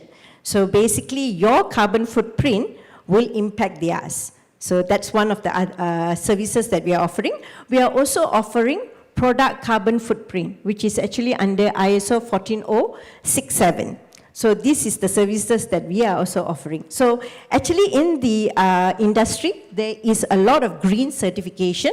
If you are scheme specific, meaning to say if you are a plantation, if you are green certification, you have to do MSPO, Malaysian Sustainable Palm Oil. If you are in, example, if you are in forest, they have Sustainable Forest Management. There is actually a certification for that, all right? And we have various sustainability certifications, like ESG certification, Serum 55, which actually caters also for SMEs. This is for you to see what are the material topics which is important to you and that can impact your, basically your whole sustainability activity and can impact your organization. So the purpose of the green certification is to actually help you to actually improve in terms of your, be more cost effective. And basically, in order for you to be more visible, like what I think my counterparts are saying, to be more visible to actually all your stakeholders and to your investment partners, and also to get funding. So that is actually the purpose of the certifications. So for Serum, how we differ, okay, we differ is because you can say that we are a national certification body or national validation and verification body, and we offer these particular services is because we have sort of a, we do product certification, we have inspection and testing, and we also have certification activities that actually can contribute. We can call it like a one-stop center, okay? So these are the things that we are a little bit different from the other certification body, all right? So this is a little bit of introduction, and also whatever certification schemes that are out there, all right? That is, actually it's a lot if you really look at it. Okay, thank you.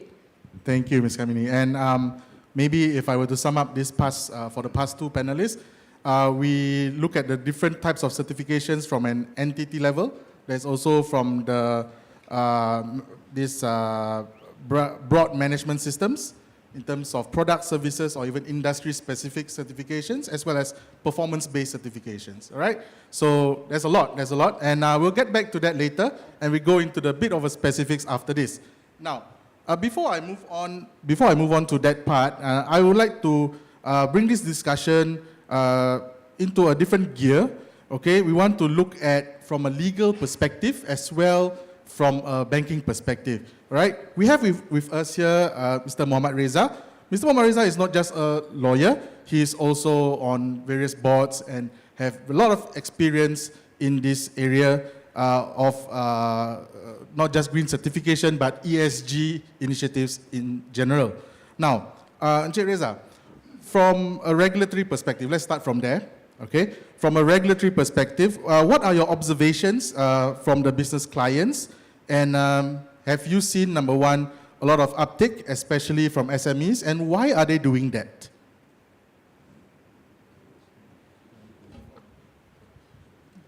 Afternoon, thank you.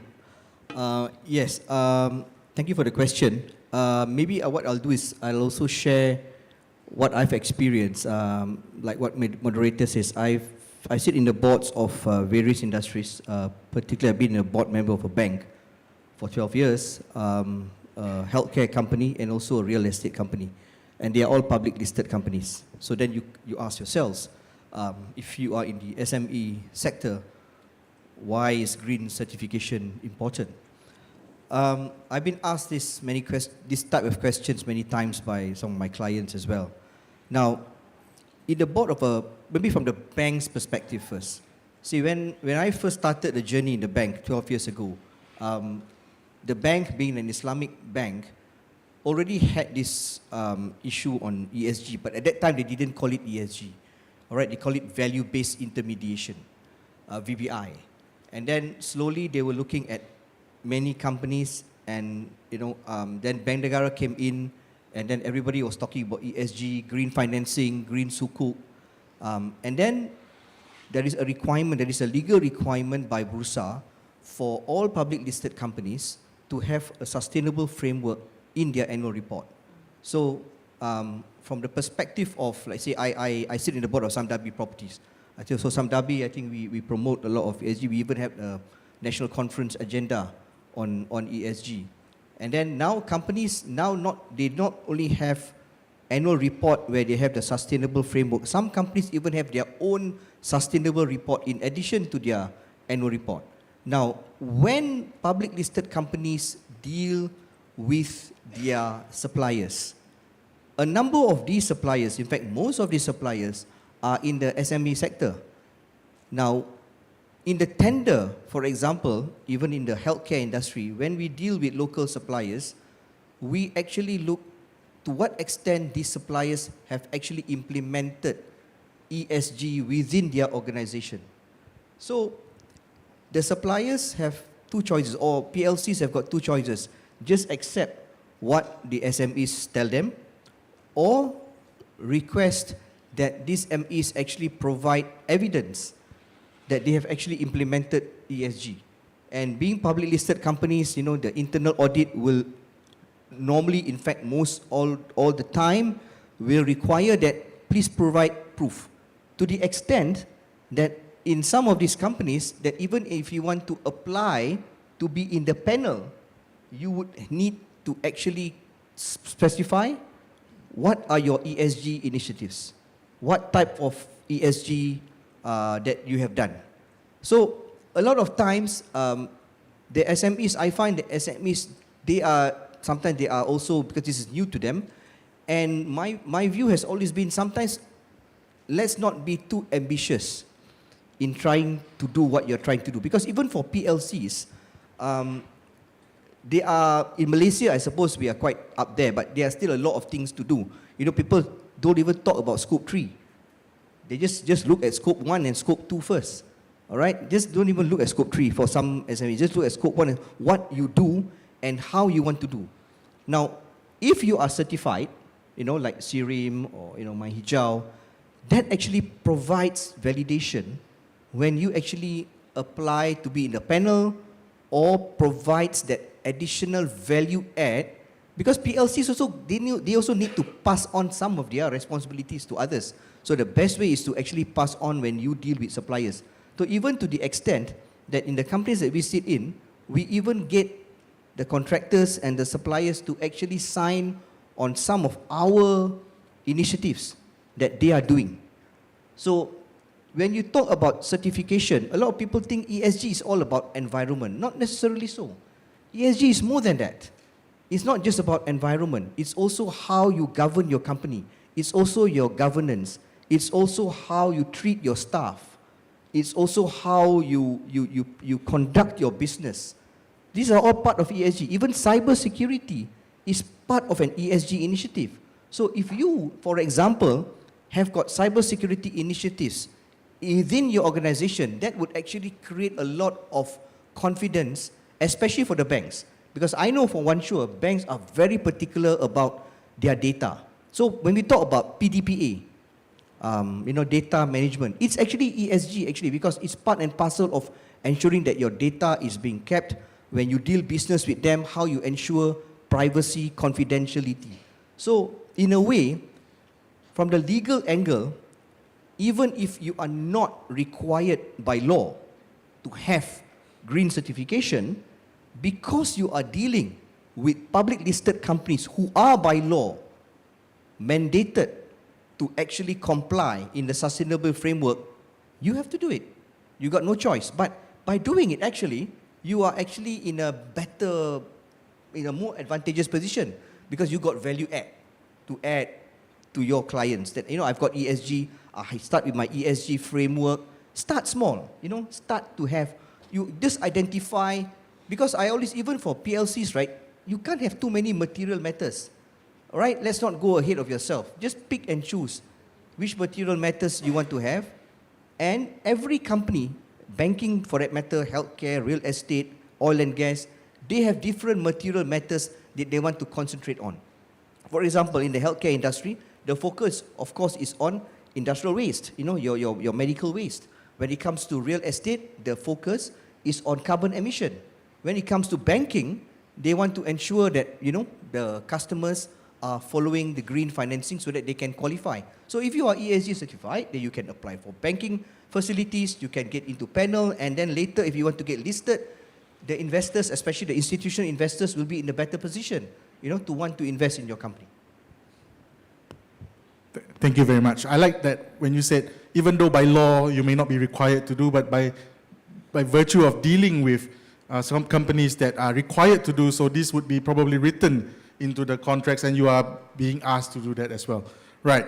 Now, let's move on to one other aspects, right? One other perspective from the financier's perspective. We looked at the legal perspective. I want to understand from the financier's perspective, and with that, we have Mr. Angus. Mr. Angus, from the financing side, today, do you see certifications improve SMEs' chances, not just for green financing, but normal loans, normal loan applications? How do you see green certification impacting the chances of application on normal loans, and of course, to the more specific green or sustainability-linked financing? And do you see that this is increasingly being built in as a loan condition as well? Yeah, so thank you, Sunny. Thank you, JC3, for inviting me and RHB to participate in this panel. I know it's late in the afternoon, so I will keep my comments brief. But I think it's important to understand, I have the benefit of reading some questions that have come in through the anonymous link here. And there are some questions that have come in, and before I go back to talk about finance, some questions here will talk about what's the point of getting certified, right? I think that's a really good question, because I think we have to understand in terms of why do you need to get certified? What is the reason behind it? And you know, there's an acronym, there's so many acronyms about the certification and all that, but I think that the SME sector should understand that you are a major driver of economic activity in Malaysia. And we're all committed towards decarbonizing the environment because we want to have sustainable economic growth moving forward. So by virtue of that, having a certification means that you are endorsing, right, the decarbonization actions that we as a community are undertaking. And that will actually help to actually reducing climate change or the impact of climate change on us, on our economic activity, on our environment.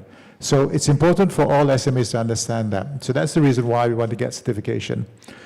But from a financial standpoint, at this point, at this juncture, because we're so nascent into this, we will look at the creditworthiness of a customer first when you're applying for a loan.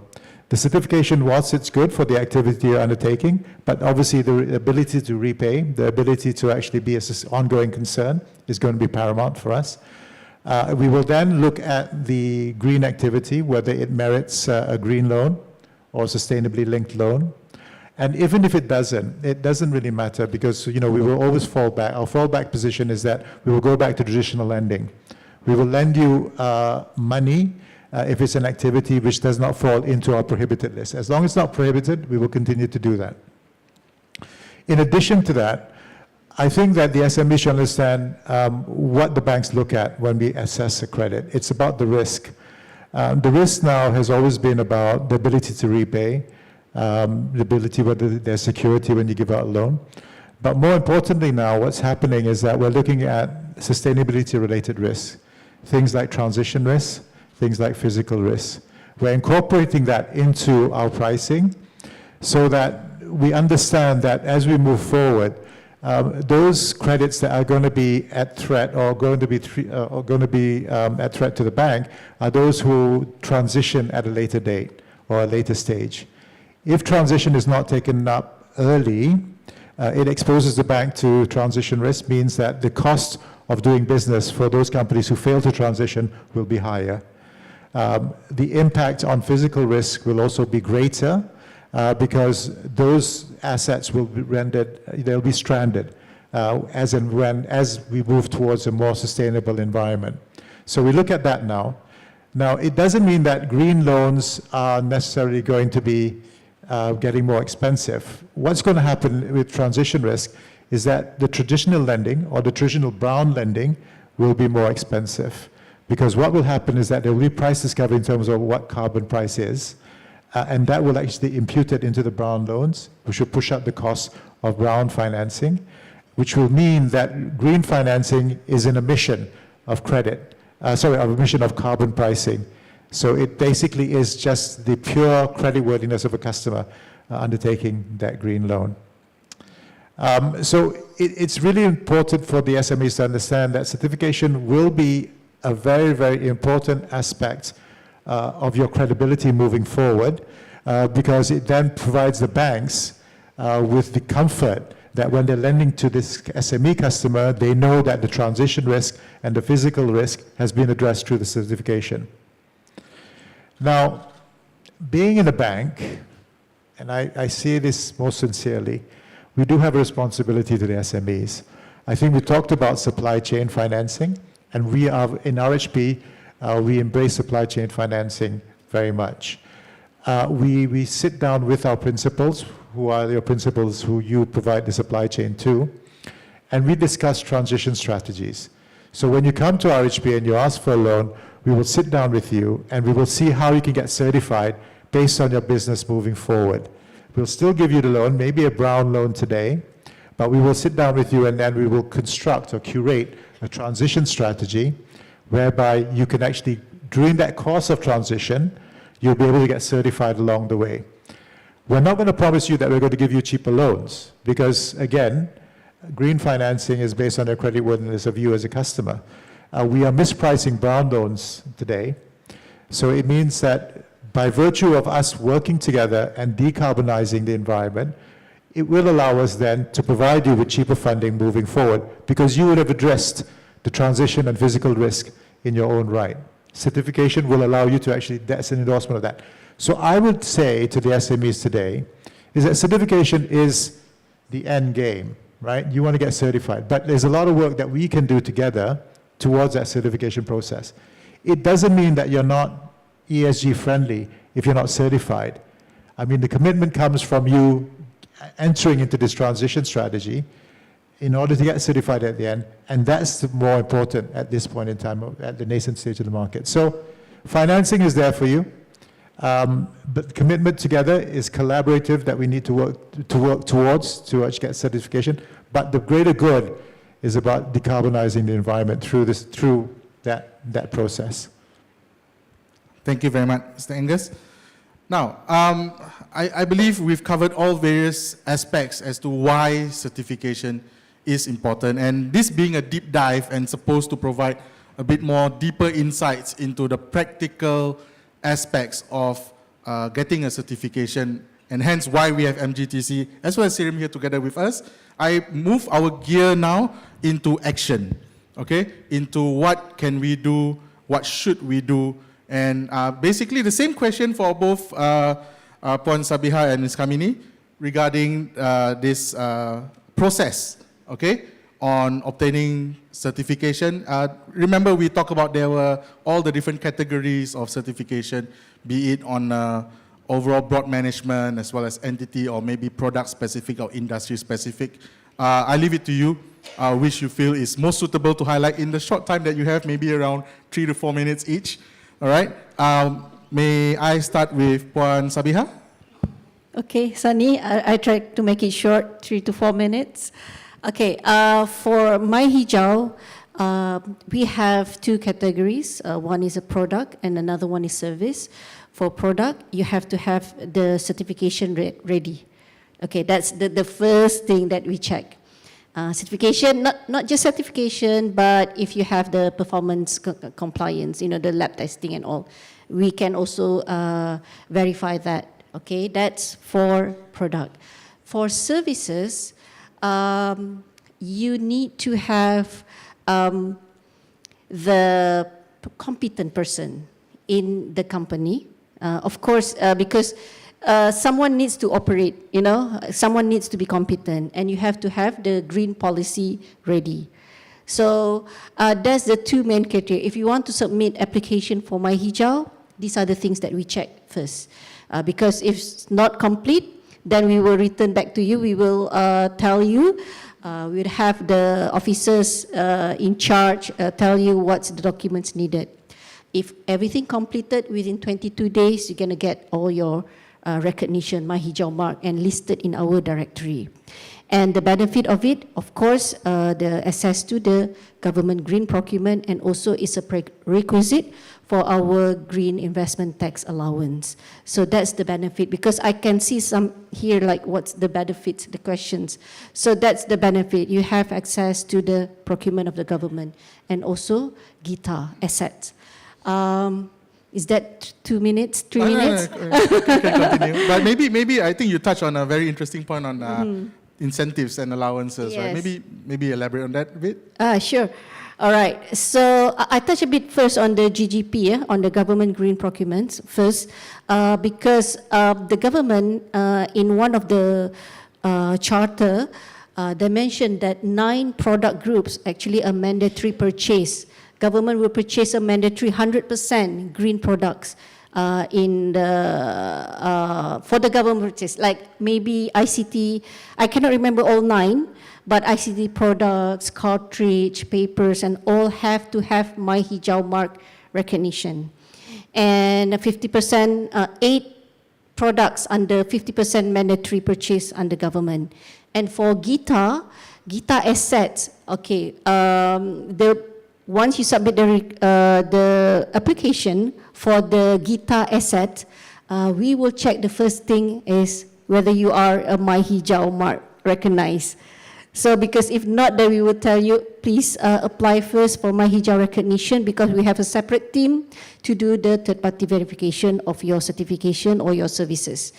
All right, so for us, because I think in the morning there's a representative from MIDA coming to talk about the incentive as well, but they will touch more on the GITA for the business purpose and also for the solar leasing, GITA, tax exemption.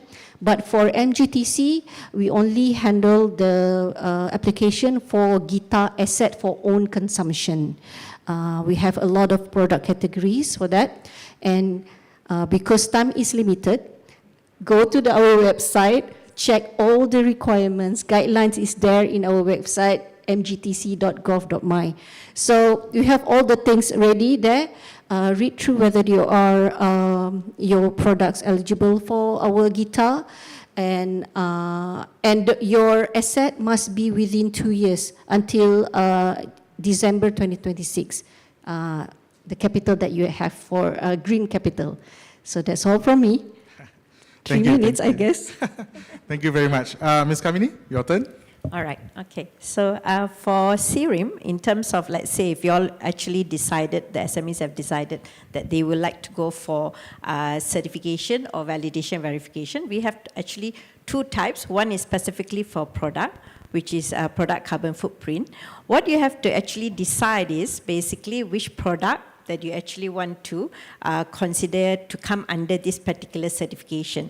All right. So, for example, maybe if you are producing manufacturing bottles, so you actually want to, determine your product carbon footprint for this particular bottle. All right. So as part of what we require the organization to do is, you need to identify in terms of your scoping for that particular product, and then you need to actually do a LCA, life cycle assessment, so you need to collect data on that, and then only we can actually come in to actually do a audit on that particular activity.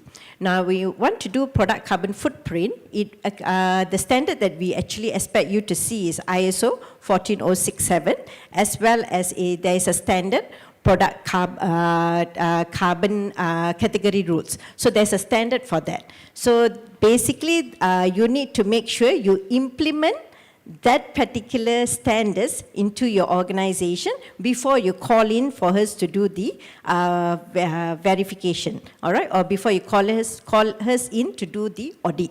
So this is for product carbon footprint. So specifically, if you actually want to able to determine what is your product carbon footprint for any particular product that you want to use. We also have certification schemes like ISO 14001, like ISO 50000, because the previous talk was on energy. So ISO 50001 is energy management system. So if you actually want to go ahead and actually set up a system to actually help you to reduce your energy consumption and improve your energy efficiency, you can actually take this particular standard. So when we actually expect you to certify against a standard, we will expect you to identify what is your scope. Basically, your scope is which location are you looking at. All right, so you need to identify, if you have, let's say, SMEs, if you have 2 plants or anything like that, you need to probably put in, if you can say you want to start off with 1 plant, no problem, or you down the road, you want to add on the additional plant, also no issues, all right? But for management system certification, we expect you to develop documents and procedures to ensure the practice is consistent. So that will take around, give or take about 3 to 4 months, and then we can come and do the audit per se, all right? And the final one, which is ISO 14064, the organizational greenhouse gas emissions. This is a validation and verification services, all right? So this is actually more on data collection. So basically, if you, let's say, you also need to do your reporting of your scope 1, which is fuel, and your scope 2, which is energy consumption. So you need to actually collect your data, identify your scope first. Your scope is your boundary of your organization, how far actually of a boundary that you want, and then you need to identify your data period, whether you want to collect a 1-year data or 2-year data, and then you need to actually calculate, have an accounting system to count your greenhouse gas emission, and then you can call us in to do a verification exercise. So there is various certification and there is various verification activities that you can actually look at. Usually for most SMEs, when they first start, they always start with ISO 14001 as a certification. That gives an edge in terms of, let's say, if you're looking to report to your customers and all that, all right? But right now, because of a lot of requirements are coming in, because PLCs and all that, they actually have to comply to their sustainability reporting. So basically, they are also requesting their supply chain to actually identify their scope 1 and scope 2. So this is where you come in. So the GHG, greenhouse gas emission, verification activities is important already. All right? But because of CBAM, the one that is being imposed in Europe, sometimes it's also good to go for product carbon footprint. So actually you identify what is your product carbon footprint, and that will give you actually a baseline or exactly how much you're actually producing for that particular product. All right, so I hope this is actually too short. So this is best that we can actually, I can explain for in terms of from CRIM side. No worries. Yeah, so that gave us a good overview of everything, and I think there are certain things that that we have to take note if we are looking at different certain types of certification. But I guess because we have Shazli here. In your expertise, right, in your field of work, yes. And let's imagine that you are with a customer now asking you a question. I've heard all of this certification. Can you advise me what is my strategy? What is my green certification strategy? Where should I start? What should I choose? how do I go about this? Okay. So at Bureau Veritas, so we don't believe in one size fits all. So we usually, when it comes to the SME, what we do is we will assess your level of understanding of sustainability and your level of readiness on sustainability. And only then we will propose to you what are the suitable certifications that want suit you. For example, if you're looking to report back your GHG, your emissions to your clients, so GHG emission will be it. If you are exporting to the EU, maybe you have to comply to the EUDR and also CBAM. So that's what the requirement. If you are looking to identify how much is carbon content for your product, then product carbon footprint will be it. So there's lots of sustainability service. I think Ms. Kamini also mentioned trying to explain in a very short of time just now. So actually there's more than that. I think what she mentioned just now is quite surface of sustainability services. So at Bureau Veritas, we don't tell you what to do, but we show you what is the most valuable for your growth stance. That is the most important, because at the end of the day, you have to make something from your certifications on this. So it's not something that you will go blindly doing. At the end of the day, it's not going to benefit your organizations. So like I said earlier, sustainability certification is a passport of doing business. So that's how we ensure that you will get the most benefit from one certification, two certification, or three certifications that you're going to provide with us. To answer you guys, how do we determine the best certification to you guys? Short answer is, come look for me after this. Long answer is, like I mentioned just now, we have to sit down with you guys. We have to understand your challenges, your pain points, and also your readiness. You have to be ready when sustainability. It cannot be, if you started on sustainability, make sure you in a full throttle and full spirit of doing it. It cannot be half-baked in something, because you invest. Sustainability, I'll be honest, sustainability is not cheap. To SMEs, sustainability is not cheap. I'm not saying we are expensive, but I'm not saying we are cheap also. We are fair. Managing expectations, I see. Exactly. So, yeah, that's it, Sunny. Thank you. Okay, all right. In short, you won't tell people what to do, but you will guide them to realize what they need to do. Exactly. Like a true Jedi. Okay. Now, what about the banker then, Mr. Angus? Are there any certifications that you think is worth more than others? Any preferences from the bank's perspective? Yeah, I think that if you look at it, and being an SME, I think, okay, so I don't know how credible this information is, but we were researching it at our bank, and we see that about 80% of the SMEs are actually in the services sector.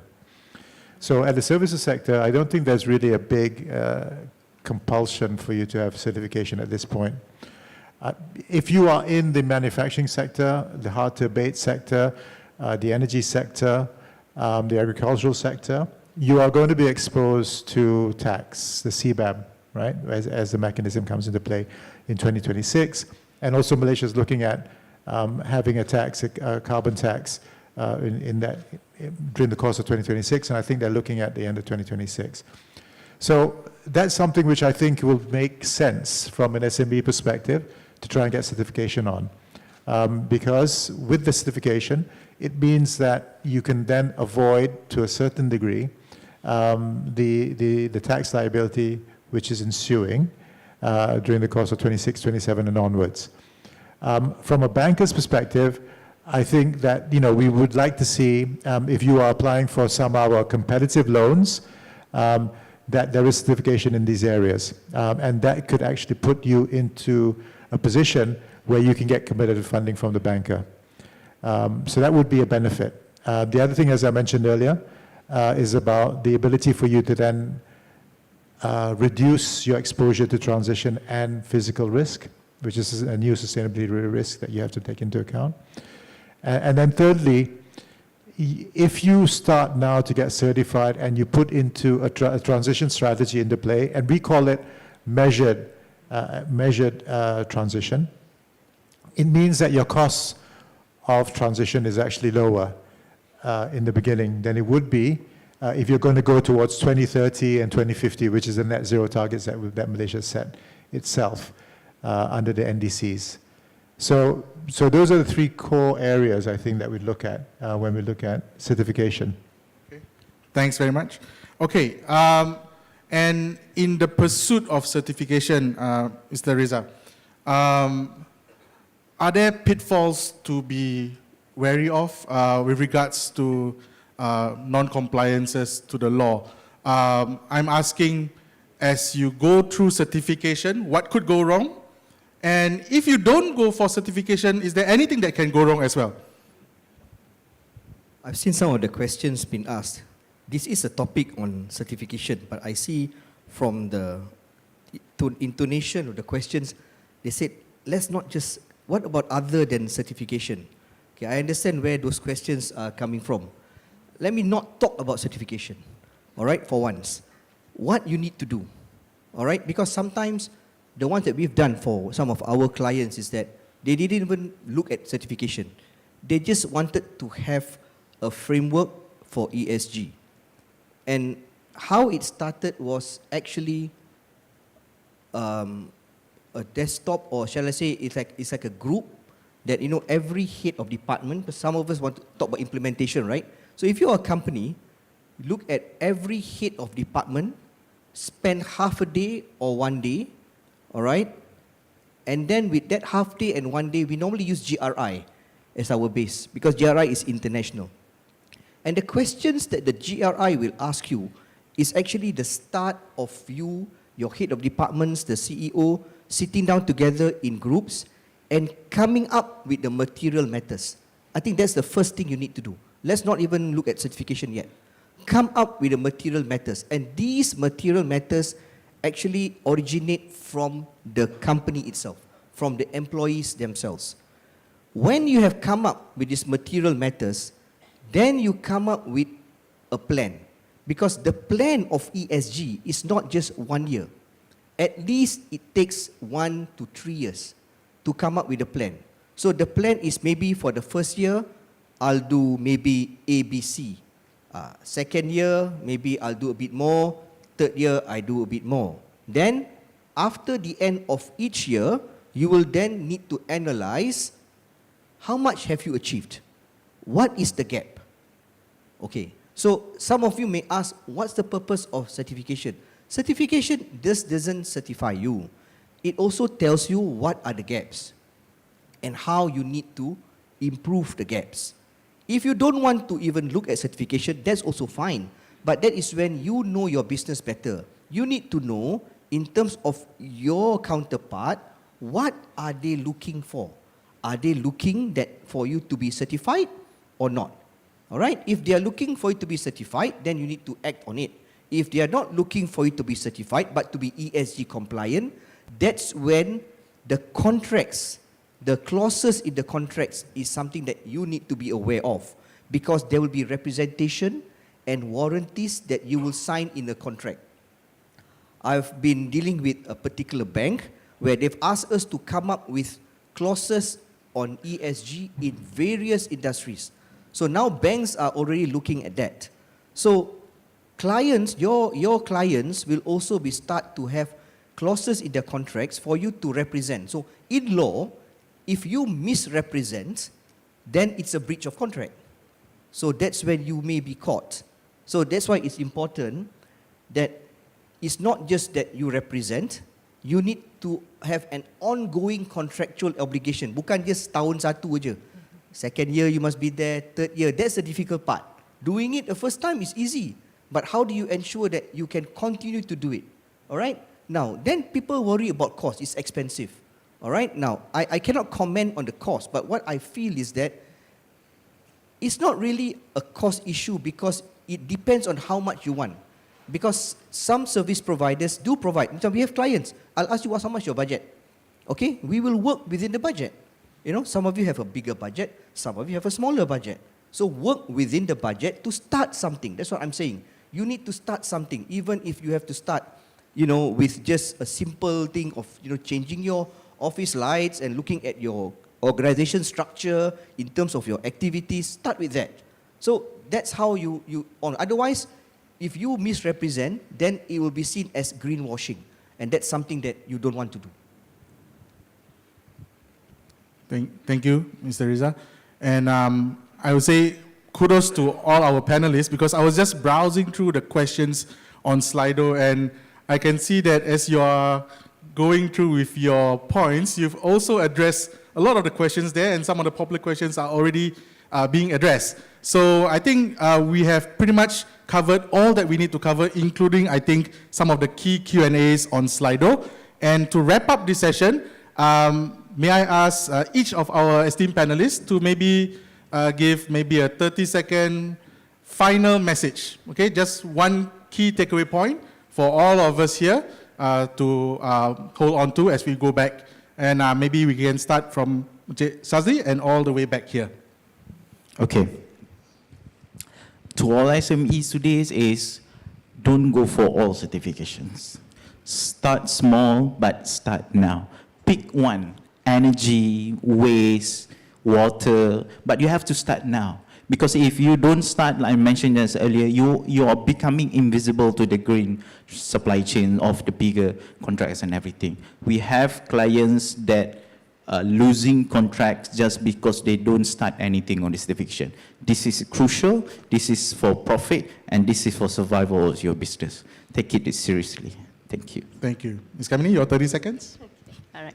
So looking at it, I feel like maybe we have given you all a lot of info. You all are overwhelmed, right? So like we said, you actually need to identify what is actually important for you in terms of certification or verification or so forth and so on. So you need to actually, the most important thing is make sure you identify and have a structured system put in place on that one first. That means have like procedures and management activities and things like that, so there's consistent practice. Before you start worrying about whether you want to go for certification and all that, put that in place, then you identify which is actually suitable for you, then you can go forth from there. Okay? All right. Thank you. Okay, I would like to echo what Mr. Angus said earlier, that SMEs are the main drivers for our economy. So if we want to, see the transition, Malaysia becoming a powerful green economy, you are the one, you are the driver. So that's why this is a very important platform for us to tell you that you are important for this transition. And we provide you with all the information needed for you to transform your business into a green powerhouse business. So that's all from me. Thank you. Thank you. Okay, so my 30 seconds is that sustainability is not going to be easy. And I think there was a question here about how are you going to transition the hard-to-abate sector? The thing is, I think that, it isn't going to be an easy journey for all of us. And I think that we're all in this together. It's a collective effort. But the banks, what they can offer in terms of transitioning the hard-to-abate sector is that we're coming out with a product now that's called transition finance. So I think what we've done at RHB is that we've set up a sustainable and transition finance framework. So for all the SMEs who are in the hard-to-abate sector, we will sit down with you and we will go through what transition finance will look like from your perspective, and how we can actually curate a product which will be not easy, but it will be measurable towards your capacity in that sector, so that you can see progress. And when you see progress, it'll encourage you then to do a little bit more and to get your certification as it's been set out by Sirium or by MyHijau and so on. So that's what we as bankers can do. We can provide you with the enablers towards getting transition journeys effectively attained towards sustainability. Sorry, longer than 30 seconds. If you haven't started, don't even worry or don't even bother about looking or recruiting somebody to be your ESG specialist. Start with someone within your organization who has an interest. Get your service provider to train that particular person, and the person can be sent for training. I mean, that's how you want to start, in the ESG and slowly, you'll get everyone within the organization to be part and parcel of your ESG journey. Thank you. All right, thank you very much, ladies and gentlemen. Big round of applause to all our panelists. And big round of applause to all of you. Thank you very much for being here the whole day, for being supportive of this conference. And of course, thank you, JC3 SFG, for this wonderfully organized session. And I'll pass this back to the MC. As what Mr. Sunny said, thank you to all of you as well for your engagement and also attention throughout today. So as we approach the conclusion of today's conference, it is now my pleasure to welcome to the stage Ms. Moreen Joseph, Co-Chair of the JC3 SME Focus Group SFG and Chief Sustainability Officer at United Overseas Bank Malaysia Berhad UOB, for her closing remarks to wrap up our day. So please join me one last time to welcome Ms. Moreen Joseph to the stage.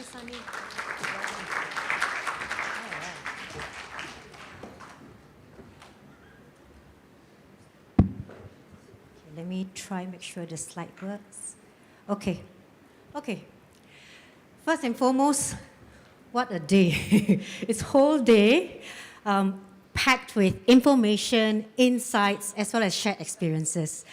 And I must say, the level of energy, participation since this morning to even now has been very encouraging and overwhelming.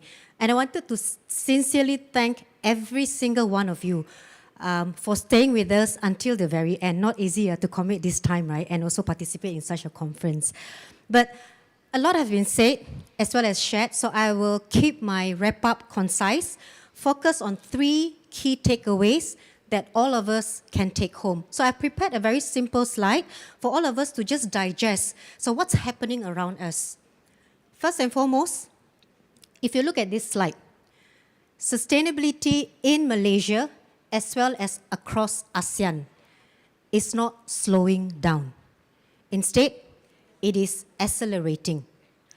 And what we are seeing here is there's also growing expectations for SME to adopt sustainable practices. We've heard this throughout the various panel sessions today. Okay? And what is driving this? Risk management, commercial realities, competitive advantage, and simply, it is about SME staying in business. That's what sustainability is about. And the second thing that we are also seeing is across sectors, they are transitioning and progressing at different speed or pace. Today, you might not feel it. Of course, sectors like energy, palm oil, construction, real estate, and even manufacturing are feeling the urgency first. But what about other sectors? I would say other sectors are also catching up. I give you a very simple example. Sectors like F&B, the changing weather patterns are already affecting crop yields, food prices, as well as the supply chain. And increasingly, customers are also asking where the food is coming from, how is it packaged, how is it distributed, how is it produced, and so on and so forth, right? And even sectors like, I would say, let's take retail. In retail, there's always, we are all retail consumers, right? And whenever it comes to sustainable products, of course we say, I want or I prefer sustainable products, but pricing will always be defined by price as well as, or our decision will always be, determined by price as well as convenience. But one thing that I've learned today from Harith, if you guys remember, from Green Factory, so he did mention, we can actually help to shape customers to think about sustainable choices by offering differentiated proposition. And that's exactly what he did from Green Factory based on the products that he actually promote. Okay? So across all the sectors, logistics, tech and services, one way or another, there is convergence towards sustainability. Okay? And the second point that I want to also share, this is actually a summary. So to make life easier for all of you, basically the inputs from all the SMEs on the tips that SMEs can consider, we put it in this slide. So what are the few, 3-4 things that you can do after you go back from this session? You can even share this with your team. And what is the theme that I'm hearing is the fact that sustainability is no longer optional. More and more, it is actually part and parcel of business. I mean, let me ask all of you. You guys are all tauke business owners, right? What matters most to your business? 4 things: your costs, your revenue, your people, as well as your customers. And all this, like it or not, sustainability is going to impact all these areas. And like what the panel have shared, physical and transition risk is not a separate risk. It's actually part of your business risk. And the changing business landscape, whether it's regulatory, whether it's government mandates, whether the fact that Malaysia is driving towards net zero, all this will impact your top line, your bottom line, as well as how your business is going to be perceived more and more moving forward. Okay? And lastly, I make life even simpler for you. No need to go to the booth and take picture. So all these are tools that's available and offered by SFG. And what is important is if you hear some of the remarks from our AGs this morning, sustainability is about continuous momentum and collaboration. No single business, SME, or institution can handle this on your own. And that's the reason why SFG was set up, right? Because we recognize that no bank, no ITO can drive sustainability at scale on our own. So with that, as SFG, we hope that today's session can provide all of you some practical actions that you can consider and take home from the learning that we have gathered from the progressive SMEs, and also from the various tools, various financing, as well as various grants that SME can access to, right, to defray your ESG costs. And last but not least, the context that you have gathered today, whether it's MESCO, whether it's CIRIM, whether it's Bureau Veritas, and so on and so forth, these are the contexts that you should keep handy with you, because when the time comes and when you need to access some of them, at least you know that these are some of the credible, I would say, expertise or experts that you can have access to. Okay? So with that, I look forward to hearing more SME success story from all of you, and hopefully you can leverage on sustainability to build your next growth story. So I will not keep everyone too long here, and I'll pass the session back to Evie. Thank you. Thank you so much, Moreen, for helpfully summarizing this whole day of conference. We're very glad to wrap up the conference ahead of schedule to give you back some time for networking, booth visits, and also gift redemption. If you haven't had a chance to complete the post-conference survey, we warmly invite you to do so now and be part of the 200 lucky participants to redeem the token of appreciation. You may head over to the registration counter and show a screenshot of your Slido survey to redeem your gift. Additionally, we'll also be including the survey link as well as an e-certificate in participating in the JC3 SFG Climate Conference for SMEs 2025 in the email that will be sent to all participants after today. Don't forget to get to planting your chili or tomato seeds right when you get back home, and show us your harvest using the hashtags, hashtag JC3SFG, hashtag Climate Conference SMEs, hashtag SMEs Go Green. And as such, that brings us to the end of today's conference. On behalf of the organizing team, we would like to extend our heartfelt thanks to all sponsors, speakers, exhibitors, and of course to each and every one of you for your active participation and engagement. We are so glad to see this inaugural climate conference for SME has sparked new ideas, meaningful connections, and practical insights to support your sustainability journey. Thank you once again. Have a safe journey home. Take care, and we look forward to seeing you again and talking about your chili or tomato harvest next time. Terima kasih.